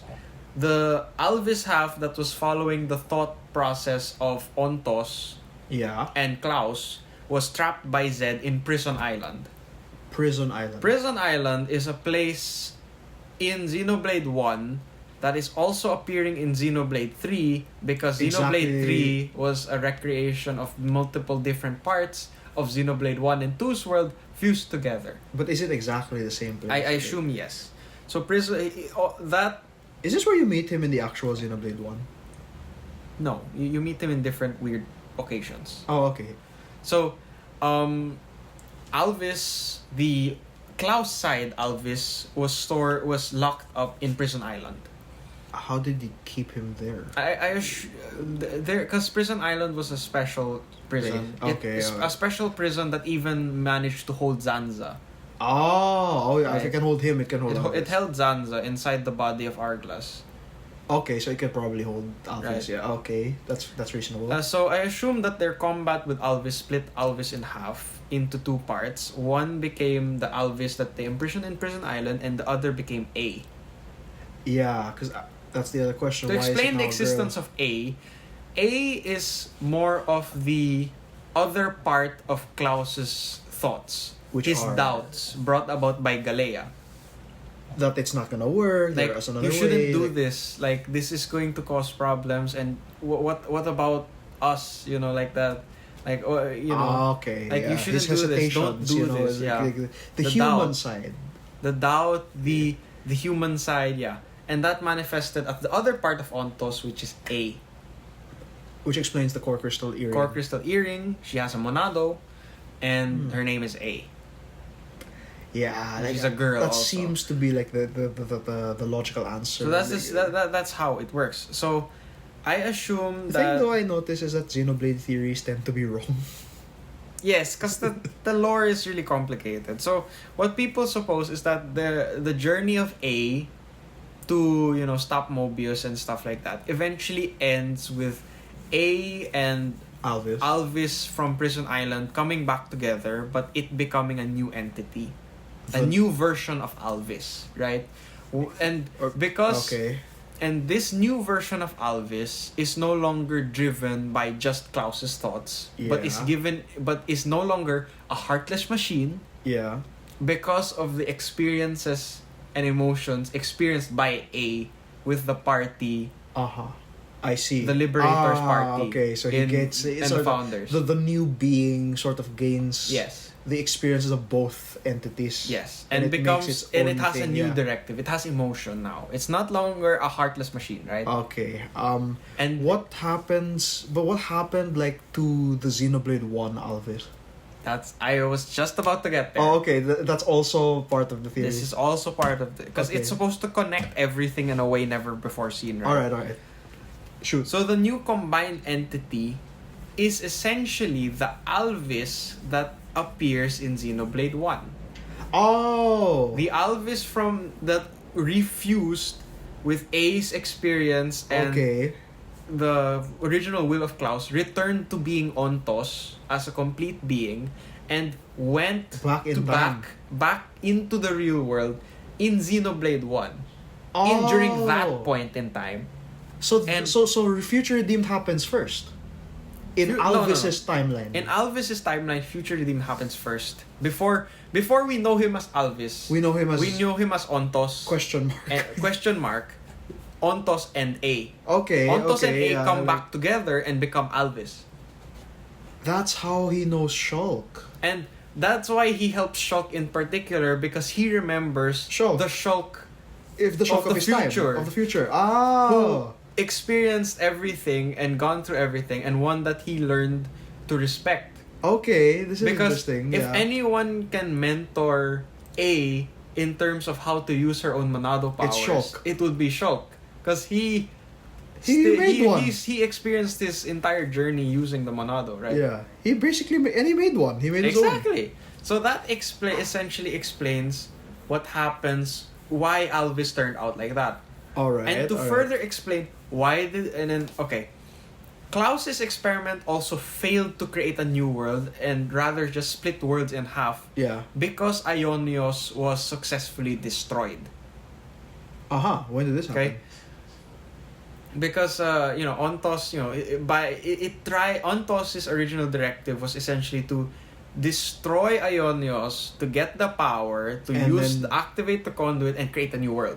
Okay. That didn't work because Ionios survived. Ionios wasn't exactly worked out, right? And Mobius was involved, I think. And Noah eventually destroyed Ionios itself. The destruction of Ionios... When you say Noah, are we talking N or are we Noah. talking... I will say N if it's N. Okay. So Noah. So Noah and the gang destroyed Ionios in the future. And the reason why Klaus's experiment failed is because Ionios was destroyed. But not by So Alvis. so the entire thing is a causal nexus. Because the activation of Ionios or of the conduit failed and created two worlds that went back together to activate Origin that Mobius hijacked to create Ionios. And the Yes. destruction of Ionios caused the entire experiment to fail in the first place. Fascinating. Okay. So, but then how does this resolve post Xenoblade 3? What does this That's mean what I for don't know. Xenoblade 3? That still doesn't tell me anything. That just explains how, the whole mystery of Ontos. Oh yeah, the Alvis Because that's stuff. one yeah, thing like, that was never explained properly. well, I mean, they're doing um, it now. Like, Yeah, but Okay. That's the theory I saw online. I don't know if that's true. I find you that believe it. I don't necessarily believe it. I find it interesting to think about that. Like Yeah. that is the truth. That's cool. I like that idea. It's a very, very interesting thought process. Yeah. Oh shoot! I forgot my water downstairs. It's okay. I forgot to bring my water. It's interesting. Like as an outsider of Xenoblade, I don't know much about it, but like, I know the story. But the plot is Very well thought out, actually. Like, if you want a really well written JRPG, play Xenoblade. Yeah. It's great. It's fantastic. All three games are All three fantastic. of the games are good, I must say. Like, even the And the spin-off stuff is also great. The Xenogears, Torna. Xeno this, Xeno that. I don't know. I can't speak for Xenogears. I don't think anyone can play Xenoblade Chronicles DX anymore because the Wii U is dead. Just watch like a YouTube playthrough of it. Yeah. At this point. And like if we talk about Xenoblade Chronicles DX stuff, because that's a completely different timeline. That were, as far as we know, yeah. Because apparently that timeline is if Klaus's experiment succeeded but didn't create a new world. Okay. Alright, Rather, yeah, it just it's a totally stopped alternate. everything from happening. So it's a totally alternate timeline. Yes. In every sense of the word, it's an alternate. Yeah, and the conduit reality. remained, and they called it the Zohar in that one, I think. So that's an really entirely not that name. That's an entirely different. That's a kettle of fish on its own. Yeah, like its oh own man, thing. there's a lot of other stuff that. Maybe we should have like a Xenoblade based episode sometime. I think we already did. I have don't one. think I know enough to talk about it for a while. Like this lasted a good bit of the episode. Well, yeah, because I'm just, I'm based on repeating what a you theory read, that I read. Yes. You don't see any holes in the theory or anything. I mean, like that. I can't. I'm not so You followed like savant. all three games. You played all three of them. Yes, and I'm not too savant in everything to get like determine whether or not the theory has merit or not. So, all right. I'm not that deep so before into we the lore. before we move on to Star Rail, the main topic. So just to recap, basically what you're saying is, the original the original project causes the worlds to split in half. When this happens, Klaus becomes the architect. His other half becomes Zanza, right? Yes.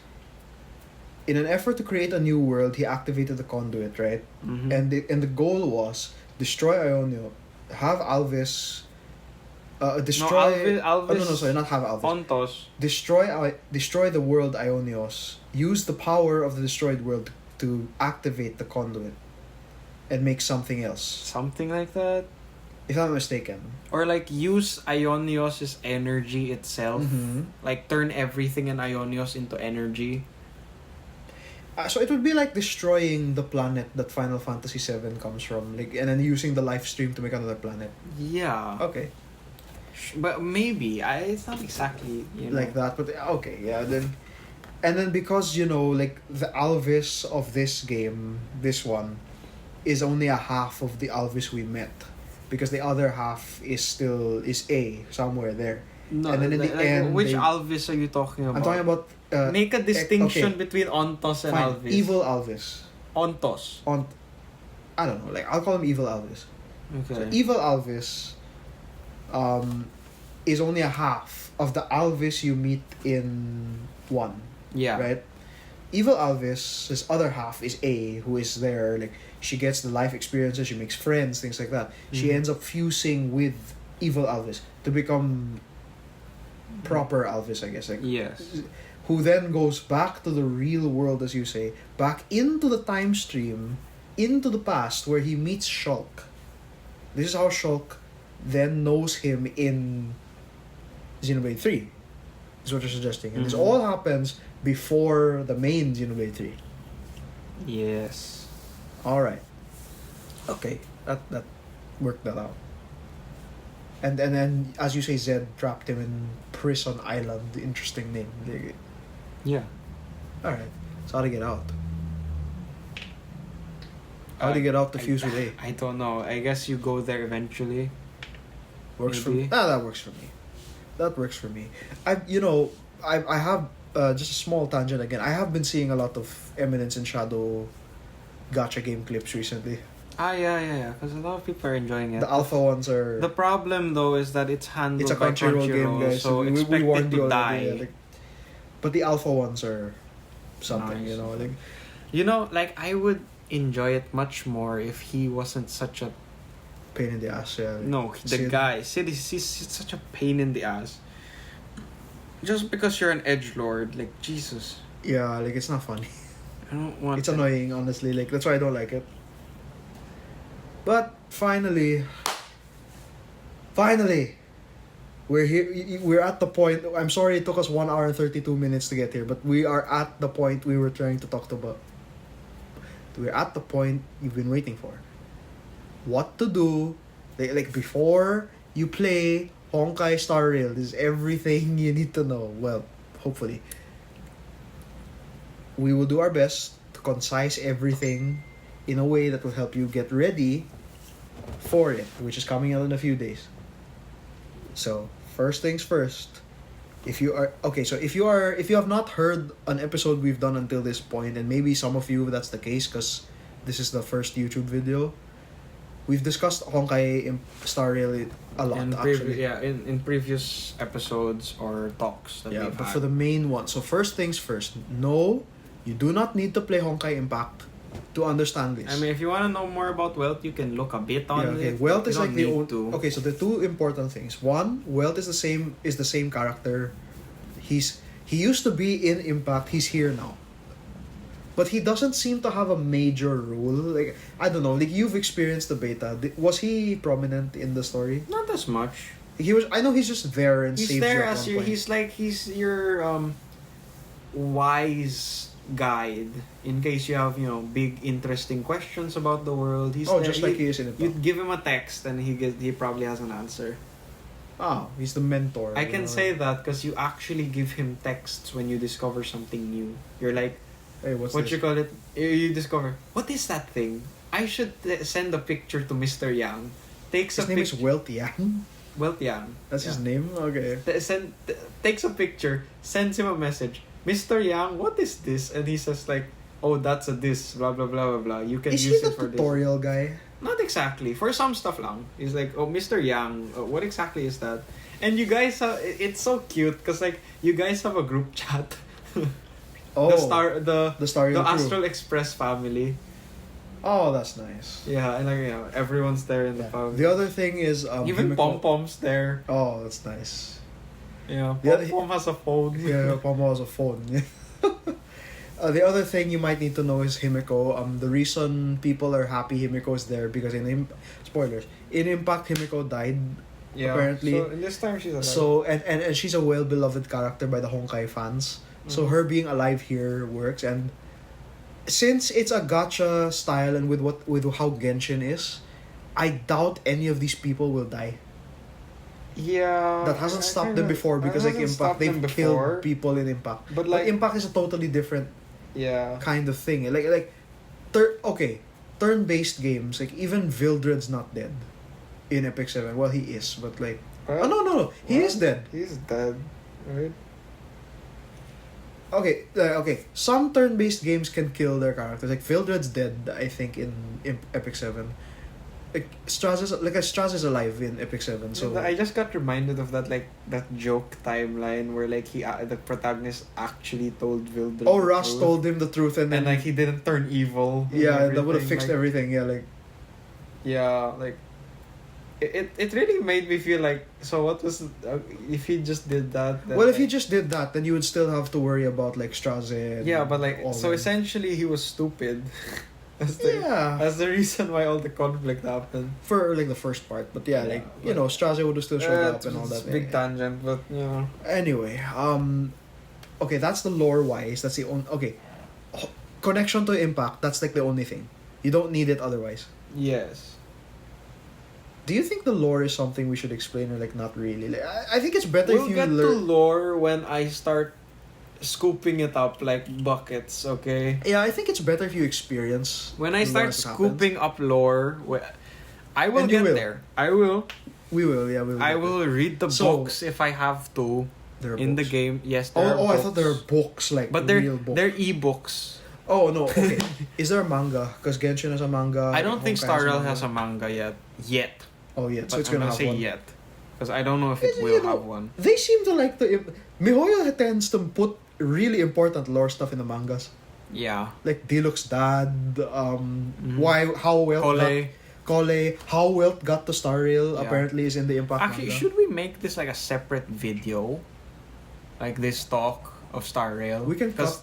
Well, if we're gonna make this video, we can cut it out. Cut out this specific part of the episode and just because like I think it would be very nice as a standalone video because this is gonna be big content. That's what I plan to do. You did the clap, right?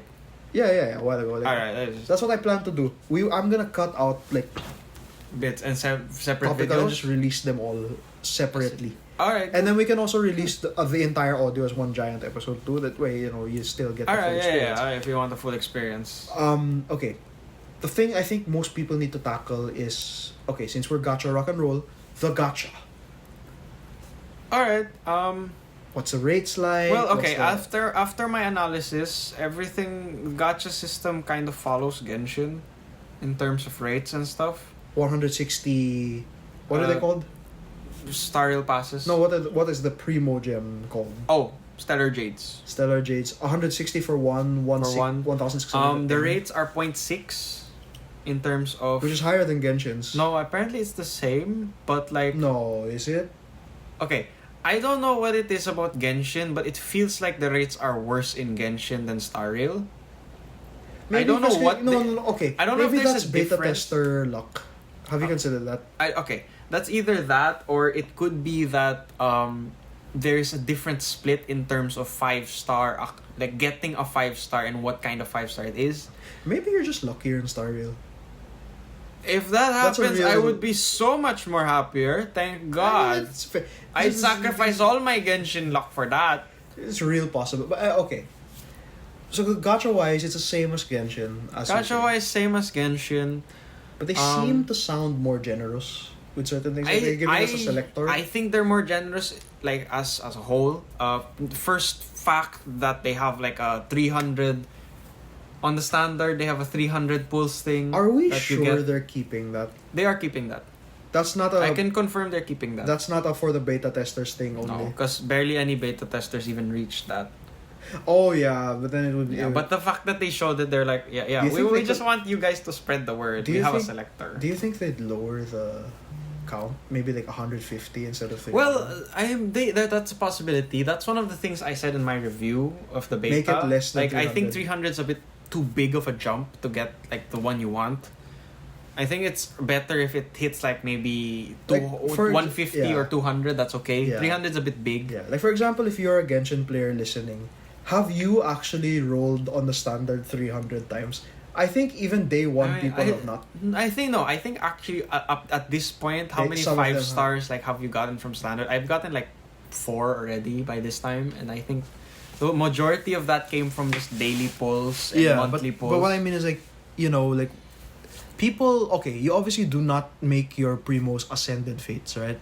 So you're basing it on the free stuff that you get, which is in the 2s, in the 3s. Okay, well, as of now, I'm gonna say it that they're going to be very generous in terms of stuff. Especially like we're in launch phase, so everyone's gonna get like 100 plus pulls for free in terms of like just the normal Star Rail passes. And when we say like normal Star Rail passes, that's for like the beginner banner and the actual standard banner. As I've mentioned before, if I don't get Bronya in the standard banner, I am going to roll on the beginner banner until I get the selector or I get her earlier. If that happens, that you know what I'm gonna be doing. I don't care if I have to skip Sale or Jingyan or anyone. I want my Bronya, please. She's my waifu and I want to keep that. Aside from that, the standard banner selector, not the standard banner selector. It's the selector. Yes, the standard banner selector. Sorry. Yes, the standard banner selector is at 300 and you can choose anyone from that roster. Lots of good picks, definitely. Nobody from the 5-star standard banner is bad. Technically, no character in this game is bad. People rank Chingche at the bottom of the rankings in terms of DPS. I say nay. I will use her anyway because she's cute. You say that, but then you have your thoughts on Hook. Okay. Hook's not bad. Really? I'm never gonna say any character's bad. Because everyone's good. Everyone's good in their own right. Alright? The game hasn't come out yet. All I'm gonna say is that I just don't like how Hook plays, so I will not work with her. How does she play? How does she play? She's very reliant on like using ult, and then she gets empowered skills which do burn damage, and she does more damage to burned opponents like that. Okay, what's the problem? She's reliant on using ult first to get that burn out. Can't you build her to fix that? Ult is dependent on energy. Yeah, your build doesn't work that way. At the start of the battle, if your ult's not ready, what are you gonna do? Charge her up? Oh, that might take a while. Okay, I see what you mean. Yeah. See what I mean? Like, I don't like that type of gameplay. Like, and generally, I'm not a big fan of loli characters either. In these gacha games, I'm not a big loli character fan. I find some are fine that I like to have Tiamat. Prime example. Does Tiamat count? Loli Tiamat. Is she a loli? Like, yes. Okay. That's the cutest thing ever. I want to give her a head pat. That's the kind of loli. Okay. That's great. Yeah, alright. And then, Hook, I'm not a big fan. I don't like how she reminds me of Klee a lot. And I don't really like Klee that much either. I find them a bit annoying. But aside from that, also even every Hook character, is not a bad character. Nobody is bad. Everyone has strengths. Everyone can be used, and if you are playing F2P and you don't roll at all, you can still finish the entire game and all of its contents effectively. Also, I assume we're in the topic of like difficulty. I guess in terms of difficulty, I'll go back to gacha in a sec. But in terms of difficulty, is there if you say that, is it like Genshin that there's like a spike somewhere? Like, do you recall experiencing yes, that? there will be a spike at a certain point because like some bosses or like mini bosses you just won't be able to deal with until you get like right artifacts or you level up enough or you do certain things with your characters already. But it's manageable since you get a lot of the ways to level up your characters accessible really quickly. Mm-hmm. But in terms of characters that you own and content that you have to deal with, if you say that, I can't do this because I don't have this 5-star, that's not true. that's not an excuse. Skill issue.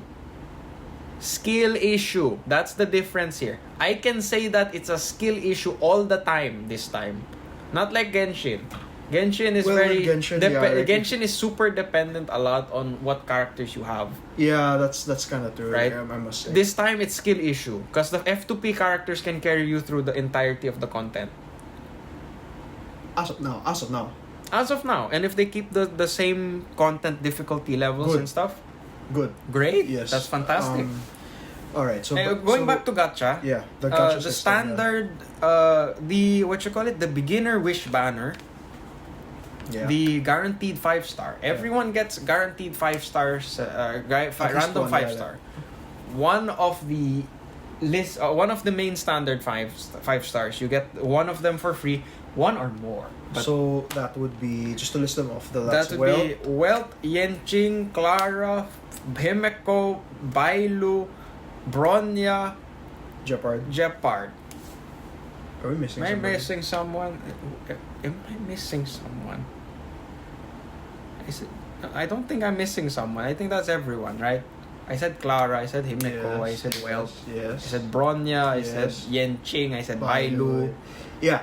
That's everyone. So you get one of those guys, and if you're lucky, you get more than one. If you're lucky, you get more than one, and you're like, oh my god, I assume pretty cool. Streamer luck will cause that to happen. Streamer luck can happen like that. I'm gonna specifically roll on my computer because my computer is untouched in terms of gacha, so it has new computer or like new device luck.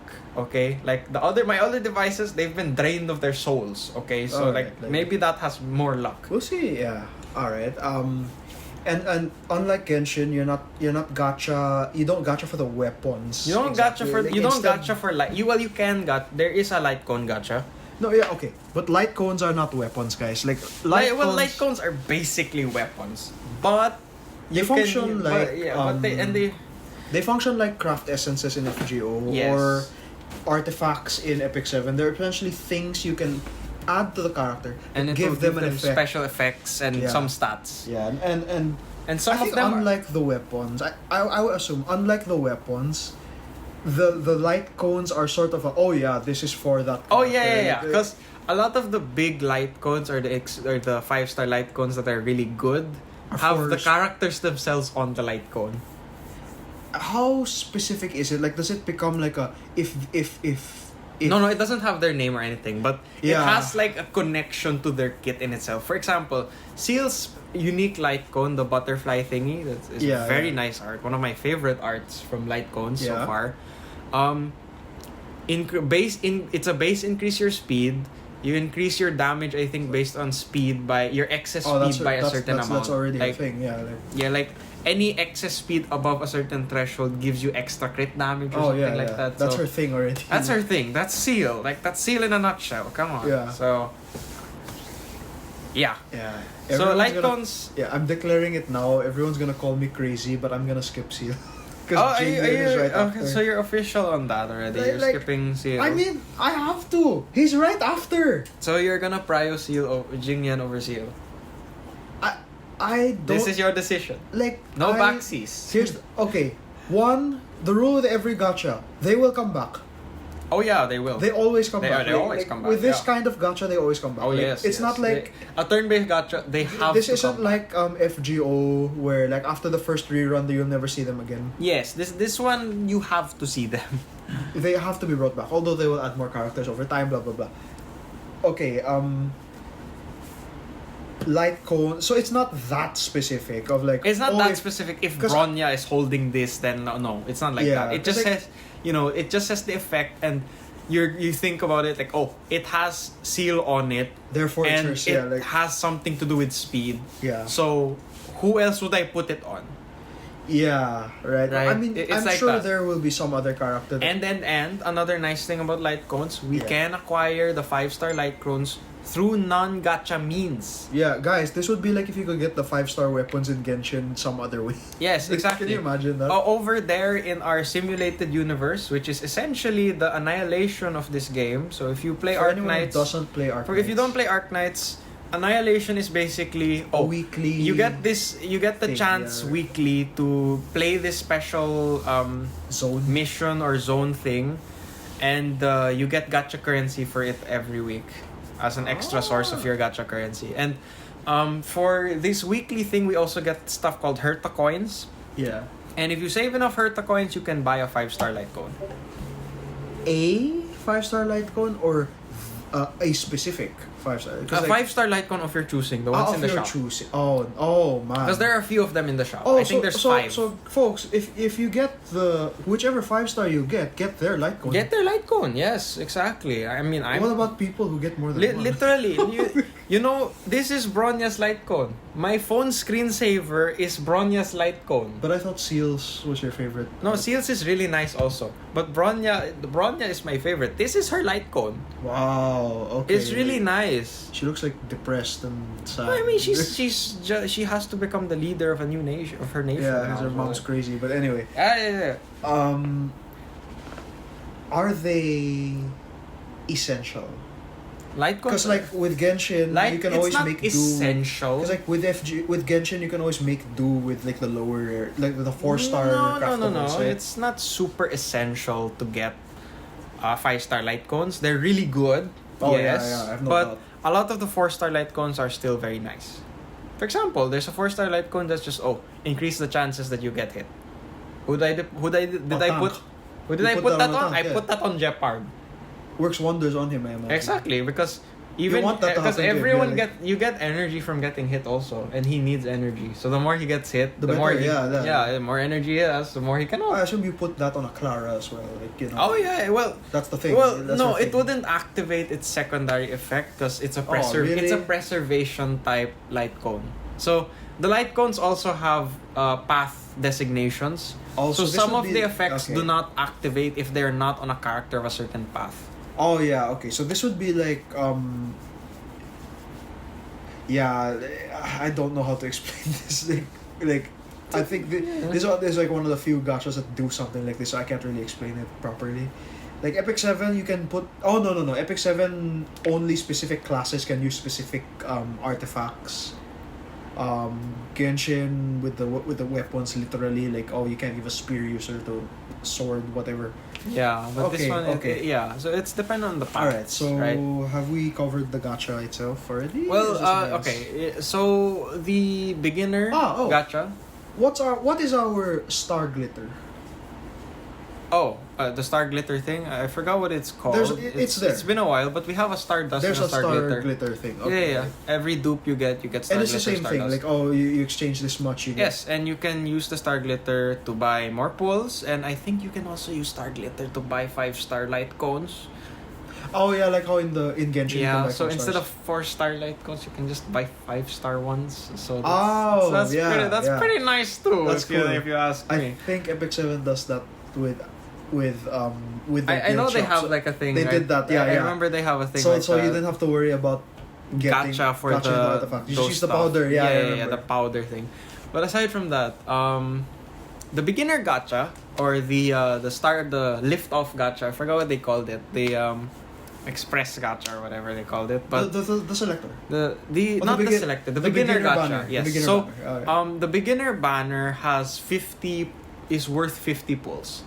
And those 50 pulls only cost each 10 pull only cost 8 of your Star Rail passes. Instead of 10. So it's a discounted 8.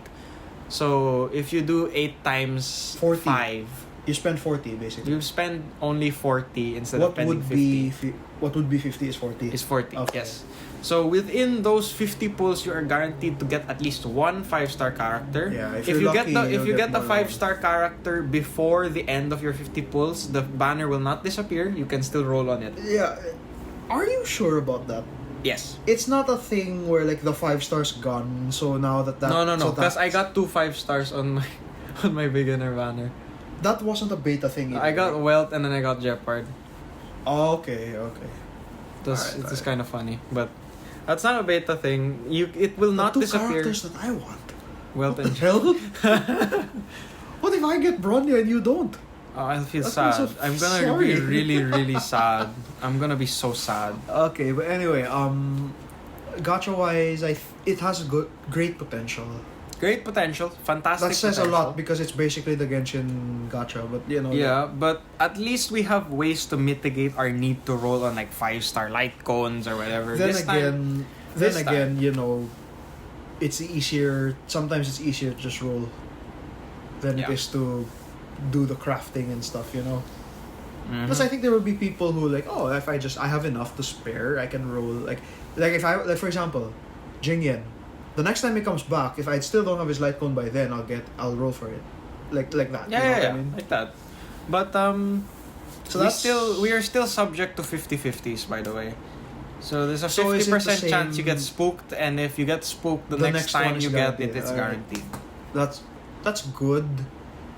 It's still sad though. It's still sad. Like Epic Sevens It's is the still whole really sad. Yeah, I mention all the time like Epic Sevens is you cannot get spooked in Epic Sevens. That's the a one very I like. nice thing. Honestly, one thing that I wish they had was like the starter banner is just a selector. It is a selector. No, the starter banner like being Oh an no, actual that wouldn't be. selector. I think that wouldn't be. I don't think that would be fair. I don't know. It is fair. Like Like you're guaranteed. No, to- like okay, nobody would pick your Claras, your Bile. Honestly, you're no. wrong. No. You're very people wrong. who don't. People who are literally just seeing this game for the first time, like They oh. would pick their favorite character, who they like the No, but look they the most. won't. You won't. They see won't all think of them about yet. their content or Like, anything. okay. Yes, you will. Will you meet all 5 of these characters at that? I don't think you'll meet Bile. No, at yet. the start, of course, you won't meet them. But so, like the why would I selector, pick- yeah, like why you- would I pick a Yenching or a Bailu? Because you like how they look. I mean, that's. I don't know. Like the randomness of it is still. I don't you know, like the that's the charm of randomness. gacha. Then besides, you do get a selector anyway, so Yes, I'm gonna have to put in a lot of effort to get there. like you already have the experience of what to do, so it's easier, I guess. Still, for you. like, oh my god, Yeah. I'm gonna. If they kept it at 300, I'm gonna have to build to 300 just to get my Bronya. It's not impossible. Of course, it's not impossible, but it's gonna take me a honestly, freaking long time. Honestly, I feel like it'll be faster than you think. If what you say is true, that there's like an annihilation, there's like that, it'll be a lot but, like, faster than I think. I would be so You could do the crazy route and really just reroll. roll on the stand. No. Roll on the standard with your stuff. Oh well, That's the crazy route. That's kind of what I did in the beta. So Yeah. I'm glad you're not doing your reroll plan. I'm really glad.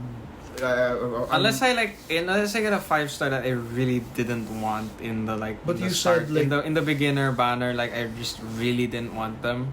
Then yeah, Is there anyone in that banner Clara. you really don't want? You really don't want Clara. I really don't want Clara. You would actually like restart I- the game and everything. I think so, but I I don't just know. really don't want Clara. I don't know. I think she has her own merit. Yeah, but And this is I coming from someone who doesn't want her. I either, but, really don't want Clara, because like nothing against her. in I terms guess. of physical damage, I'd rather use protagonist. I know she does more damage than the protagonist. I just don't want her. I Alright. just don't. Maybe in the long run you'll get her, but we'll see. But anyway, okay. That's the gacha. It's a gotcha. What's next? Other The- stuff that you have The to open know. world. So about the open world, like the Don't travel. expect this to be like Genshin open world. You cannot jump in this game. But you can't like fall to your death either. No, you can't. You can't fall to your death. It's walled off everywhere. Yeah. So no need to. I guess it's. If you wanna go up and down, there's probably an elevator somewhere. This will be. There are issues on both ends. Like, people will get lost. Like No, you won't. Like for example, I won't remember how to get to a specific place. There's teleport points everywhere. Yeah, I know, but like even then, like And there's map. For example, there's a thing. Oh, go to Bronya's room. For example, I won't remember exactly. Like, oh, there's a staircase, and they take. It shows you where that is. On the map. Ah, okay. Well, how is the map? Like. Oh, it's a map. You for a world, like, it's sectionalized into different areas, and then from those areas, you get to pick a section, and you pick a teleport point on that Genshin section. map, it's not too clear on. I mean, they fixed that later on. They fixed that later on, but it still wasn't clear where exactly. Like you play Xenoblade. You know what it's like when the map is not clear. Well, they kind of fixed it in Xenoblade 3. Yeah, so. But you played all three of them. So I know. But this one, I didn't have any issues with the map or understanding where I would be going. Alright, that's good. There were some times, I guess, that I did get confused. Like, oh, how am I supposed to get there? Right? Yeah, where's the road? But that was more there? because I was being oblivious and I didn't understand the puzzle. Then it wasn't there. We'll get the puzzles because obviously Genshin has puzzles. Yeah, the Star Rail puzzles are a lot simpler. They're honestly, I like the puzzles more because they're more technical and less mechanical. What? Like, so okay, how? you know the like Genshin we have like this the the block puzzles where don't step on the same tile twice and fill out everything. Yeah. We have that in Star Rail, and you know that that's annoying. You know that whole thing where you have to match the pipe so everything connects. Yeah. We have that under a time limit. Yeah. No time limit. You just have to do it. Like you know, like they're like wires and like that, and you have to rotate them. This sounds like a Bellabog thing more than that. It is a. No, it's everywhere. Okay. Yeah, that's your hacking or whatever or access port or whatever. Like you mean like Spider-Man PS4? Yes, like that. Oh, okay. Yeah, it's something like that. Okay. Yeah, those. Oh, actually, yeah, those are fun. The puzzles are relatively simple. I wouldn't say that they're too hard or anything to deal with. They're very simple. They're enjoyable. They're short. They're not too long or anything. And there's a lot of mini stuff that are really enjoyable. Right. Like, we have this thing. There's like a robot thing. Like, sometimes you can find a robot that's malfunctioning on the floor. Yeah. You repair it. It starts to fly upwards, and you follow it. This is your Sealy, quote unquote. Yes, something like that. Okay. You follow the robot, and it will lead you to like a chest. Usually, there's like a monster in front of it or something, but it will lead you to a chest. Either that, or it will just make a chest appear when it gets. So to a where certain does he spot. go? Because like the Sealy is going to the little lamp. Oh no! It just flies away. Oh, it just flies into the sky and disappears. Oh, yeah. Like, I like seeing the Sealies there. Like it knows you've been there. Yeah. You know you've been there when you see that the Sealy is there. Oh well, I mean, chests don't. You can see the open chest when you go back to the area. Oh, the chests don't disappear. They don't disappear. As far as I like know, Kingdom Hearts, like the chest. As far as I know, the chest box is still there. All right. That's that in terms of puzzles. None of them are too complicated. The real puzzle is fighting and stuff. Okay, so like the world-wise, like it's big. Genshin is big, so I don't know if it's. Don't expect this to be like Genshin level exploration. This is more of, your time is gonna be more spent on planning what to do and you're understanding fights and learning game systems rather than actually looking around. I feel like anyone who's played Kingdom Hearts 1, I feel like it's around that size of the world. Kingdom Hearts 1. Yeah, sure. Like Olympus. It's literally only Olympus is really too small, okay. Or like Neverland. Hook ship. No, the hook ship's a bit too small. Tarzan's World. Traverse Town. Pride Lands. Kingdom Hearts 2. Yeah. Pride Lands, like in terms of size, I would think Pride Lands. Yeah, like there are big areas that you walk through. There's a main area, and then there's other twist and turn areas also. Hollow Bastion, I guess. Yeah, sure. Okay, so it's like a Kingdom Hearts-esque size. Yeah, each world is like a Kingdom Hearts world, but like 3 worlds in one area, in one world, like that's that. Nice. That kind of size. Don't be too focused on exploring. Oh, where is this? Where is that? Because like your map updates there will be people in a large area that do that. I mean, even I might do that at the I start. mean, you can, know, it's okay to do that. It's just that like go everywhere, do every Like, puzzle. okay. See if you see a chest, go for it agad. If you see okay, a but puzzle, I'm do gonna it. I'm gonna let you know now that like going there You don't need you don't to be need a to you can completionist. just continue with the story and you'll get there anyway because majority of the I think areas you have that's- to go Yeah, I think that's a thing in Genshin too. Like people tend to go to the areas ahead before the story. yeah but And then they're Genshin a like, lot why of can't I do it but yet? Genshin a lot of their areas you just don't go there at all and then there's a teleport point there like there's one on top of a mountain for some reason but the story takes you nowhere near that. I guess. Yeah, This one, that's true. majority of your teleport points have connection to the these story. days, like Genshin Or does they that have a now, side like- quest. All right.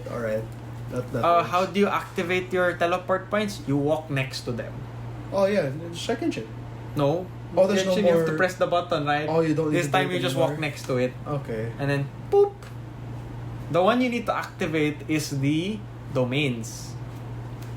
Just like Genshin. But unlike Genshin, you don't need to do a puzzle to unlock some of them. You just It's walk, there. walk up to the black sludge ball that's floating in the air and tap it.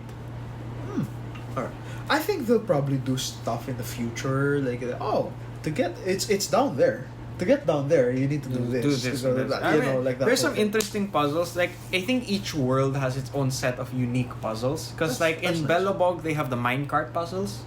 Oh, makes sense. Yeah, it's a mining. Yeah, town, they have a mine. things They like have the that. minecart puzzles. Oh, you have to push it here and then stop it, Yeah. and then load the stuff. Push it here, Yeah, stop it, and change then the track, and then push what's it there. The Xianqian Lofu. I'm not sure because I didn't go there. Remember, I tried to avoid. Yeah, I still don't know why, but like I didn't wanna push too You much. didn't want to spoil yourself. I don't wanna spoil myself too much. Okay, because like I already have a gist of what Did you happens ever in get- Belobog. So, How many characters did you get by the time you reached? well, of course I didn't get any of the 5 stars, but I had majority of the 4 stars. Wait, you did? Huh? I didn't get thought all of the beta 5 testers stars. tend to get all the 5 stars at some point. No, not in this one. That's not true. Not in this one at least. Didn't you get Jing? You No. told me like how Jingyan works. Jingwen was on rate up. They basically revealed to us, oh, this is the next banner after seal, Jingyan, and I was like, you're in trouble. Okay. World-wise, so exploring doesn't seem to be an issue. We Mhm. have our own Sealies, I guess. Oh, there's no stamina by the way. You can run without stamina. You just keep running. I assume you can't climb. There is no climbing. There's Why no would you climbing need to either. climb? You're like, there's none of that. Let's see. The world exploration. Don't forget you can, like Persona, you can attack the opponent before the fight fight starts. Yeah, that's and good. you can also be attacked before the fight starts. Yeah, like at that point, if they're chasing you, just hit them first. Like that's my rule. Yeah. But to be You'll fair, still get I it. have been spooked sometimes. You had So- no idea where they came from. Like, Word of advice to all of you players. Watch. Never log out of the game in a hostile area. Because the moment you come back, they'll all be aggroed and you could get just hit immediately. Oh my god, yeah, that sounds like logging into WoW, like in a raid And then boss like in a area. raid boss area and they're just getting on fire Oh everything. my god, yeah, that's crazy. It's happened to me twice already, so like don't ever log out in a hostile area.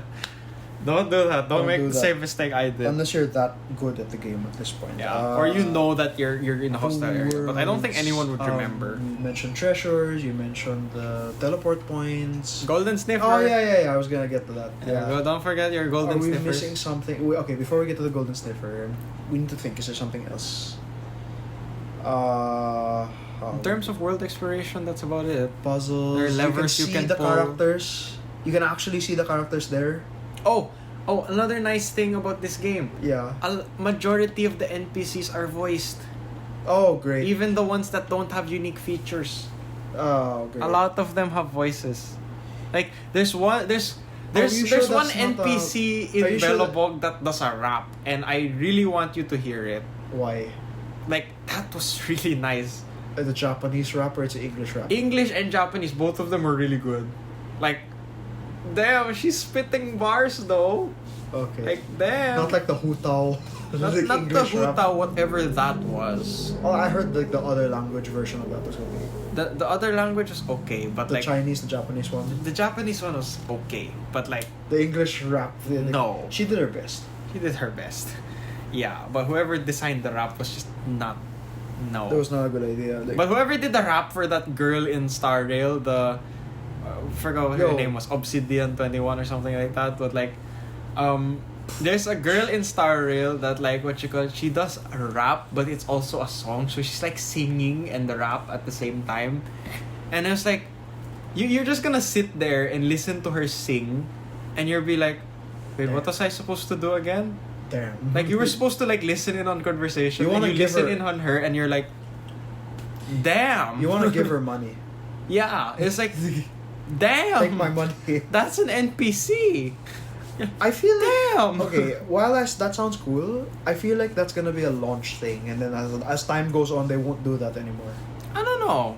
That requires a lot of budget. Yeah, but like I think it's more of the side quest NPCs that have voices. Oh, so it's kind of like my Genshin. main complaint with Genshin's world quests is that world they're not quests don't voiced have voice. Okay. When they really I should. think every side quest I've done has voiced NPCs. That's what I wanted. You're okay, but like random world exploration, some of the NPCs aren't voiced. So. Yeah, because like Kingdom Hearts, voice it took until Kingdom Hearts 3 before the NPCs got voiced. Yeah. And even that's very little. But aside from that, yeah, that's it in terms of world. That's the Golden Sniffer. Golden Sniffer.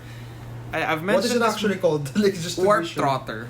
The Warp Trotter. I've never actually seen what it looks like. Hold on. Like if you see what it looks like, you're gonna understand why I call it Golden Sniffer. Honkai Star Rail, the Warp Trotter. You're gonna understand why I call it Golden Sniffer.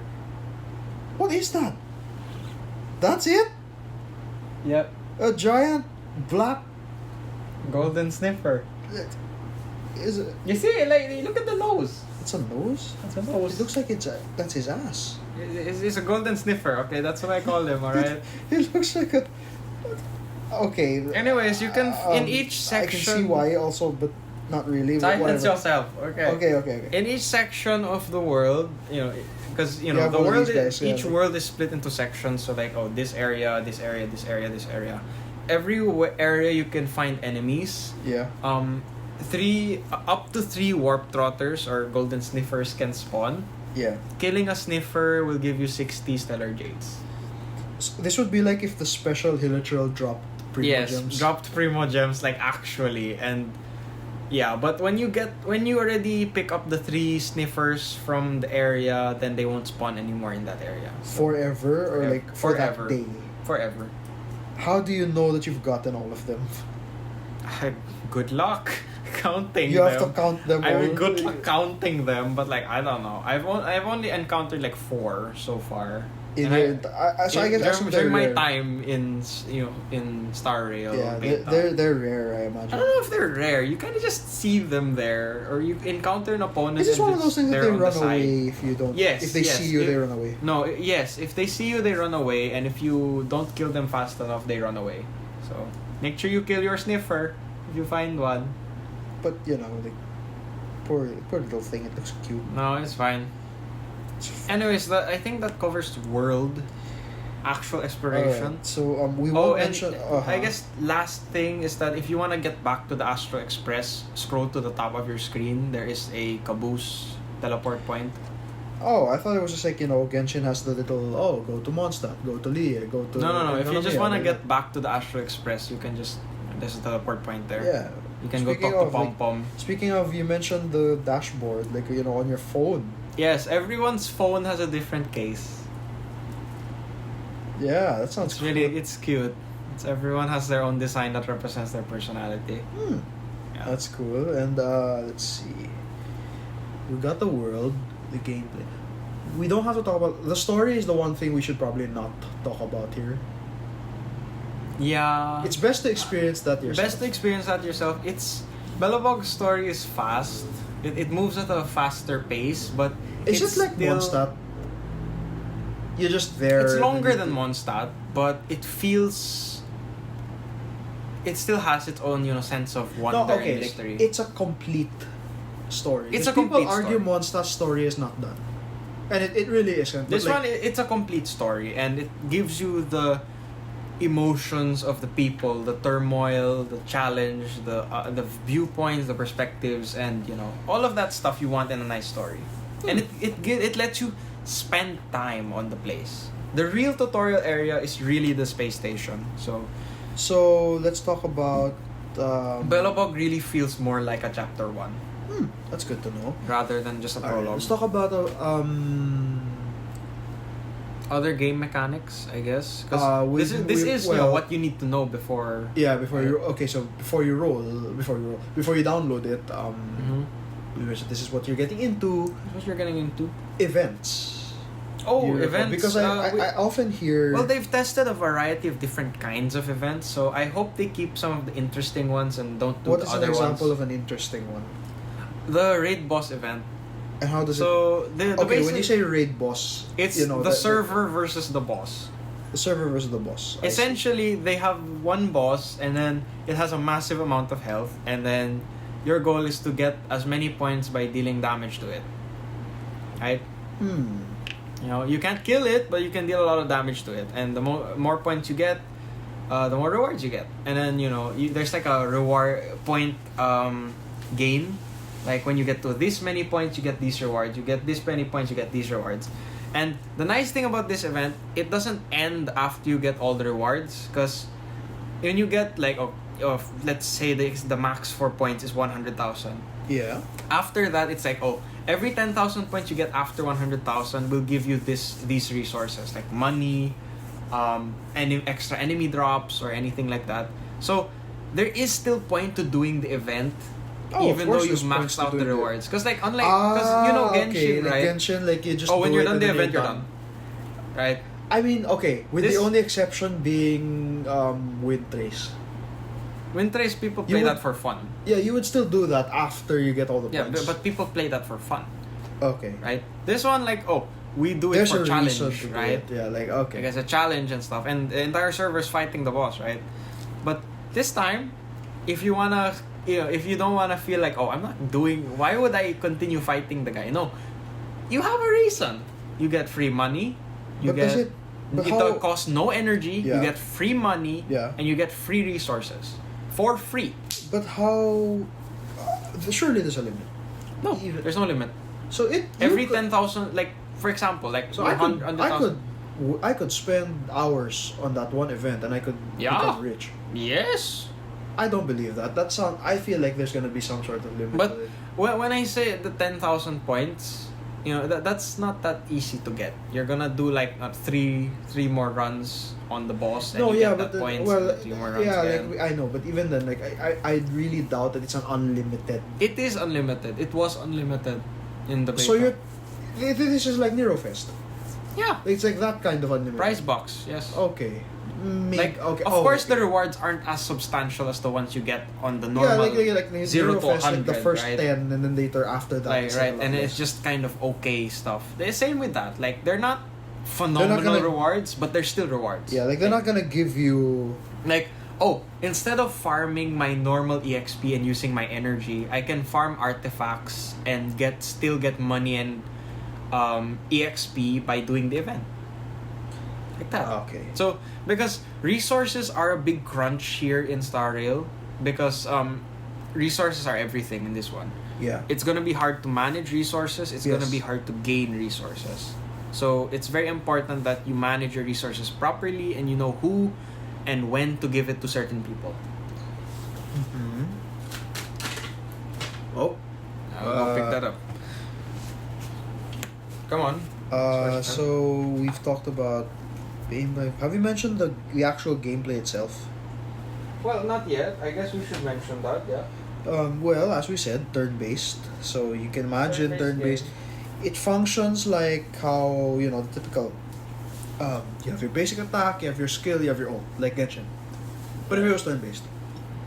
Turns, like Epic 7, turns are based on, somewhat, based on speed. So, unlike Epic 7 where speed is king, especially if you're a PvP-based player. Yeah. This one, according to Ryan, there is such a thing as too much speed, which I find because a very strange I know it statement. sounds hard to believe that there's something called too much speed, but when I say too much speed, it's because a lot of enemies only have a certain amount of speed, and going over if your goal is to outspeed them, then you don't need that much, Yeah, but I think people. Of course, some people would benefit from excessive speed, like Seal, but No, but I think it's more of based on experience in the PvP of Epic 7. People know how to build their stats exactly so that they know who is going first. yes, but that's for Epic 7, and we don't know. No, but I mean, I assume the mechanic still applies. Like, obviously, like Seal will be faster than a wet I don't or something. know. And then therefore she'll have a turn before he does. You know, like that. Perhaps, but I don't know if that's exactly the. Because sometimes you get Epic 7 with combat readiness style turns. Some of them, like, debuffs cause them to go back. Some of them speed up, they take over. Yes. There's things like that. Still, I have to say there is something called too much speed, because like you could be using those extra stats, to make your characters just generally stronger, rather than them having to be only faster. Alright, so you alright? Excuse me. Some hiccups. I don't have my water, unfortunately. Is there anything? Okay, gameplay. We talked about the battles. The elements, of course. We have Yes. best to understand. Elements don't necessarily beat each other. Okay, elements are just weaknesses. All right. So enemies have elements as weaknesses, but that doesn't mean physical is good against fire. All right. It doesn't mean like that. Alright. So it's there in the enemy. Yeah. It's there in the enemy. Yes. So we have physical, fire, electric, ice, imaginary, quantum. I think that's everything. Yeah, that's everything. That's everything. So we've done gameplay, we've done events, we've done. There is no bonus, by the way, for having two elements of the same. There's no resonance. There is no resonance.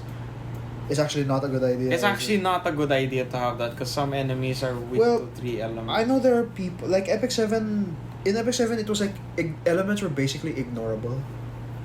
As long as the character you had did a lot of damage, it doesn't matter. Yeah, but this one, elements are required. Oh yeah, because of the whole breaking thing. Because if you cannot break an opponent, you will not do enough damage. Okay, so before you actually deal damage to an enemy, they have a break bar. It's usually best to break them first, or use an attack that will break them with the attack itself. Can you deal damage without breaking them? Is that still possible? You can, That's harder. but it's significantly less than the damage you would have done with. What if you simply don't have the element? Well, you have multiple. The enemies have multiple weaknesses, right? Oh yeah. That's why you have to make sure when you go into a node, you at least have one element that can break everyone. Okay. What about the world roaming enemies? Oh, usually you think context wise. I thought like it would be like above the enemy name or something. Like you can also see it above the enemy name, but you have to be close enough. You can't see their weakness if you're not close enough. So if you're playing Bronya and they're really far and you can shoot them. So from what I gather, you'd be building teams based on where you are. Yes. So you would have a Bellabog team, a Xianzhen Luofu team. Yes, okay, essentially. I think the weakness is the main repeated weakness you see in Bellabog is fire and ice. Oh, ice. Oh, so March and Himiko, I guess, and Lance, Asta. You get a free Asta. Free Asta and Lanceman. Lanceman, yeah. Right. That reminds me. Yeah.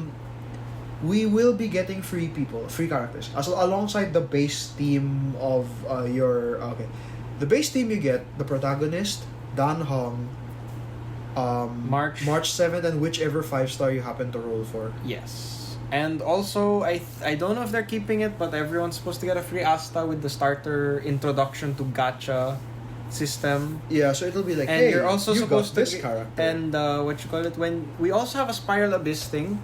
That one's for really you have to be really prepared for that kind of stuff.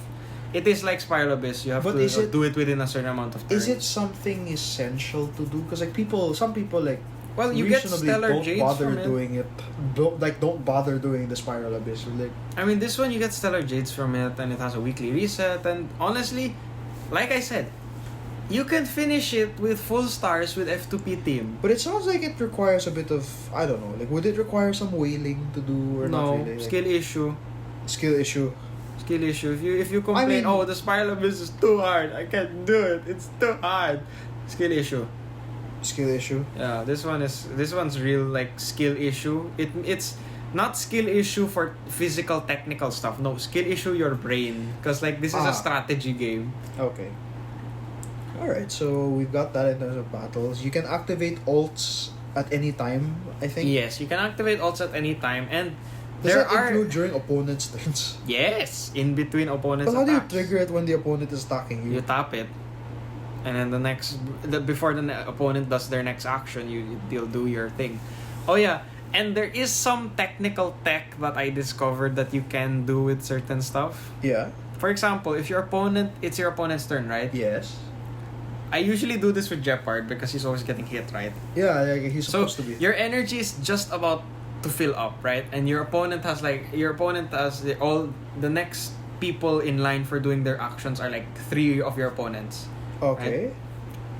Right? Normally it's supposed to be opponent attacks, right? Yeah. And you can't really interrupt it with your ult because you don't have energy. Yes. And if you can press the ult button fast enough that the moment you get hit and you get your ult energy right full, yeah, you can immediately ult to interrupt the next attacks by doing your effects, right? So that the next 2 attacks that come after your ult are shielded. I usually do that with Jeopard. Yeah. Right? So that I'm about to take 3 hits to one guy and I don't want that to happen. Jeopard gets hits once, spam press the ult button so that when it comes out, ults immediately and it shields for the next 2. Yeah, I was wondering when you told me before that you can activate your ult in the enemy's turn, is the menu still there when the enemies are attacking you? Or like yes. That doesn't... If you tap the screen, the menu comes up. Good. Okay, it disappears. It will disappear on your opponent's turn, but if you tap the screen if you tap or click the screen while your opponent's doing an action, you can activate your stuff. By the way, be careful when you activate your ult because you cannot cancel it when you activate it. Like anyone who the day oneers of FGO, when you accidentally when you can't press the back button, you press the attack and you can press back. You have no idea. No. Guys. Like, you have no idea. You guys don't know the half of it of when we couldn't go back. Back in our day, when you select, you press the attack button. I forgot to activate back my in our skill. day, you had to spend resin to claim the prizes. Yes. Yeah. Back in our day. Anyways, yeah. In terms of gameplay, remember, paths. Don't ever even think about making a character who's not a path of damage or anything like that. Damage dealer. It's not gonna work, guys. Like DPS. Some people can do it due to their innate talents or skills. I mean, honestly, but please do not try to do it. No, but I believe some characters are capable. Like, I predict we will get DPS welts. Like, okay. And I think he really can do it. Like, it sounds like he can. But it will never be the quality of DPS you will get with other characters. Oh, yeah, he's never gonna outdo Seal. He's never gonna do Seal. He's never gonna outdo Jingyan. No, like hell no. Don't hell make to the Bronya no. deep. I mean, despite what they said. Apparently, Bronya does more damage than a lot of characters. With just her basic attack, which I looked at it and was like, huh? Wow. Okay. Another reason to roll for her. If you build her as a hybrid support DPS, she actually does a lot of damage. It's scary, so, isn't it? I'm happy with that, sure. Alright. So... And this is part of why I love Bronya so much, is that you don't need to build crit rate on her. Her only attacking skill is her basic attack and it's guaranteed to crit. To crit anyway, yeah. Chef's kiss. Beautiful. Crit damage. Exactly. Chef's kiss. Beautiful. Yeah, magnifique. Let's see. Is there anything else So we did the gameplay, we talked about events, we talked about... Yes. So you will get a free Asta. If they follow the same thing. We will get a free Asta. You will probably will get a free Asta. You also get a free Herta by doing the Annihilation. Yeah, Herta is the... Kuro Hammer Girl. Oh, okay. You can research on your own who these characters are. The girl from the photo I showed you the other day, the one that's like... Yeah, the one that looks like Ai Hoshino. Yeah. That's Herta. Isn't there somebody else? You also get Chingchie for free by Yeah. doing Spiral Abyss. Kind of like that, kind of like okay, Xiangling. like that's a incentive. Damn it. Okay. No. You just need to do like the first two, and the first two are easy. Yeah, 8 and 9 in Spiral Abyss are always easy. Okay. You get her for free, and it's good to have her because she gives you access to the quantum element, especially if you don't have seal. So. Yeah. Because there's no other F2P characters that there's no other free characters that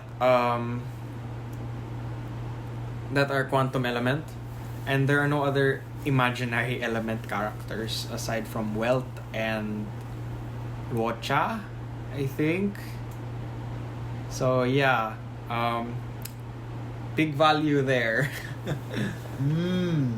All right. So I guess. Have we discussed everything? Are we missing something? I don't know. What else did you want to discuss? We did the gameplay, we did the events, we did the actual we're not doing the lore Not or yet. the Not story. yet. I think that's more for when the game is actually out. Yes. Although we did do the whole, we already explained you don't need to play Impact. And The gacha. I do plan on. I wanna make videos Wait. on. Okay. Pacing. What pacing? Sometimes people get into a game, realize, oh my god, there's so much, and then they just leave. Yeah. This is too much. How do you feel? Like, I don't think it's too much at all. because like, oh, here you can do these events, you can do the Abyss, you can do the Annihilation, you can do it this. feels you like can do that. Arknights. Okay. Yeah, I Like, mean, it feels like Arknights because like. because of that. Okay, it's not as much as PGR. Like PGR. PGR is a lot. PGR is like a lot of stuff. It's you why just you're throw leaving, right? It's not why I'm leaving. One of the reasons. One of the reasons. You don't have the yes. time I don't for have that. the time for like all of the stuff, and I don't want to think about each game mode and every different game mode, thinking about how to do it. And I'm just not skilled enough to play that game. I'm telling you, PGR is the Dark Souls of gacha games on the phone. Like seriously, the amount of skill you need to play that game against certain bosses effectively is absurd. Like I just don't have the timing for it, so I won't bother. But for this game, I don't think there's too much that you need to do. I mean, Spiral Abyss is just like Genshin, and Simulated Universe is the Annihilation thing. You know, we have domains for artifacts, EXP, weekly bosses, and then your occasional events. I don't think it's as much. Really, the like large quantities of content will come from your own exploration, your own investigation into side quests, your own interactions with lots of the characters, and that's one thing I really like about this game. You can see the characters that you can, the gacha characters walking around in the game. You know, they're there. They're not just like, oh, because Jean is, the acting grandmaster, but she's not in her office for some reason when you go there, right? Oh, it's because she's like talking to Lisa or something. Yeah, like, you can actually this see time this you can happen, actually yeah. see her or like All see right. them. Like Bronya is inside the main hall. Seal is in the underground walking around. Natasha's in her clinic, like that. So I guess before we end, just final thoughts. Are you ready? I'm very ready. I've been ready for the last 2 years, but Now more than ever. more than ever, yes. Be prepared. I think this is a game that I think will take a lot of dedication. Dedication that I don't know if other people will have. I'm okay. First, word of warning, I guess, to a lot of people. Genshin Don't requires expect quite this- a lot of dedication. Actually. No. Don't expect this to be like Genshin, okay? If your first expectation was like, oh, it's gonna be like Genshin. No. If you expect this to be like, oh, this is a game I can enjoy because I like gameplay of Genshin, don't assume that. Because this is a turn-based game. You might still enjoy it. You might still enjoy it, but not everyone enjoys turn-based games. And that's okay. And that's okay. If anything, I want this community to be more closed off from the people of Genshin, because Genshin community is toxic. don't do that. Yeah, Right, your community is so much more toxic. Okay, here's the other thing. Right. Do you think that a lot of people I realize don't actually like the Genshin leak culture in their gachas? I discovered that a while ago. As I was looking up Arknight stuff, there were fans that were saying, "Please, guys, this is not Genshin. Stop leaking stuff." Well, That I guess- culture apparently is not as well received in other gacha games. Like in FGO, you almost never see leaks in FGO. because it's hard to get leaks into FGO. It's really, really hard. They're almost never right. Their firewalls are very strong, and They're almost always wrong. 99% of the time it's wrong when they the do leaks are it. always wrong, right? Like, Yeah. So like people just stop bothering to try and leak FGO because it just doesn't work. Like nobody really wants you to leak the stuff. All of the hype comes from Not knowing, yeah. right? If you really want more, if we haven't fully answered your questions, we will talk about this game a lot. So expect us, especially after release. Expect us to we won't shut up about this game for a good month or so. or two, and Unless if they drop a giant FGO lore thing, then maybe. But then even then, I do plan also on trying to upload videos on our YouTube channel for character quick dives. So I'm gonna try and Daikun style, right? Yeah, the lore of Bronya, the lore of Jeopard, the lore of not really like that. Maybe lore can come later on when I get more savvy with everything, but. In terms of gameplay, how to use certain characters, or how to hit people with your baseball bat, or how to shoot people in the face with a gun, like that. Yeah, give it a shot. Expect the both of us will become lore masters. Ryan's kind of a Genshin lore, not scholar. I'm a scholar of No. Genshin lore. I would say you're more of a aficionado. A scholar would mean would be everything, literally everything they've released. You would even know the Aranyaka lore, this and that. Oh no, that's that's a lore master themselves. Those are lore masters, I'm aficionado, I guess, in Genshin. But you only look up the lore of you look up the lore of the world and things like that. I look at the behind the scenes lore. When I say lore masters, I mean Guhua is actually this guy who is this. Okay, alright, that makes sense. The Poor Princess is actually a story about this. Well, I'll be definitely more invested in this game. Oh yeah, trust me. I wonder if the mythology that's the one thing I kind of want to see in Star Rail, which I don't know if we will. The kind of mythology they present. With Genshin, you have these stories about the Seelie, the Moon Princesses, the. Well, that's the thing with this. And I'm sure there will be books. Yeah, there are a lot of books, but not books like lore stuff. They're more just creative books. Which is the thing. I do want lore books. Long ago, the ancient Aeon, blah blah blah blah blah. He created the world, did this, blah blah blah blah blah. Things like that. It could be cool in the grand scheme of things. Well, yeah. I mean, we have Aeon lore that floats around, and you can spot it in sometimes, especially when you get interactive. I must say, because what I mean is I must say, Genshin. You get interested in Genshin more because of the lore, the whole Fanes and the Shades and the Heavenly Principles and things like that. Yeah. That's the reason you're still sticking around, is because of this story. Yep. You know what I mean? We're excited, guys. We are we're very excited. Very excited. So we're gonna end this episode. If we do another one soon, we'll try to make this a video as best we can, but don't expect it out for a while. So until then, you might find this purely on Spotify, but we'll see. We'll see how it goes. I hope we get to upload this before the release, because then it will actually make sense. Yeah, and Andrew, I'm sorry this episode didn't make it to your dig, and you can listen to this in your next dig. I hope you found a good fossil though. Yeah, we were kind of busy, unfortunately. Yeah, we couldn't do one yesterday, so for your next dig, you can listen to this one. That's what it's 2 hours and 37 minutes long, bro. Yeah. All right, that folks was Gacha Rock and Roll. All aboard the hype train. Yes, it's a final stop.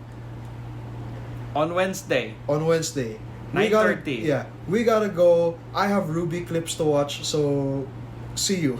Yes, goodbye.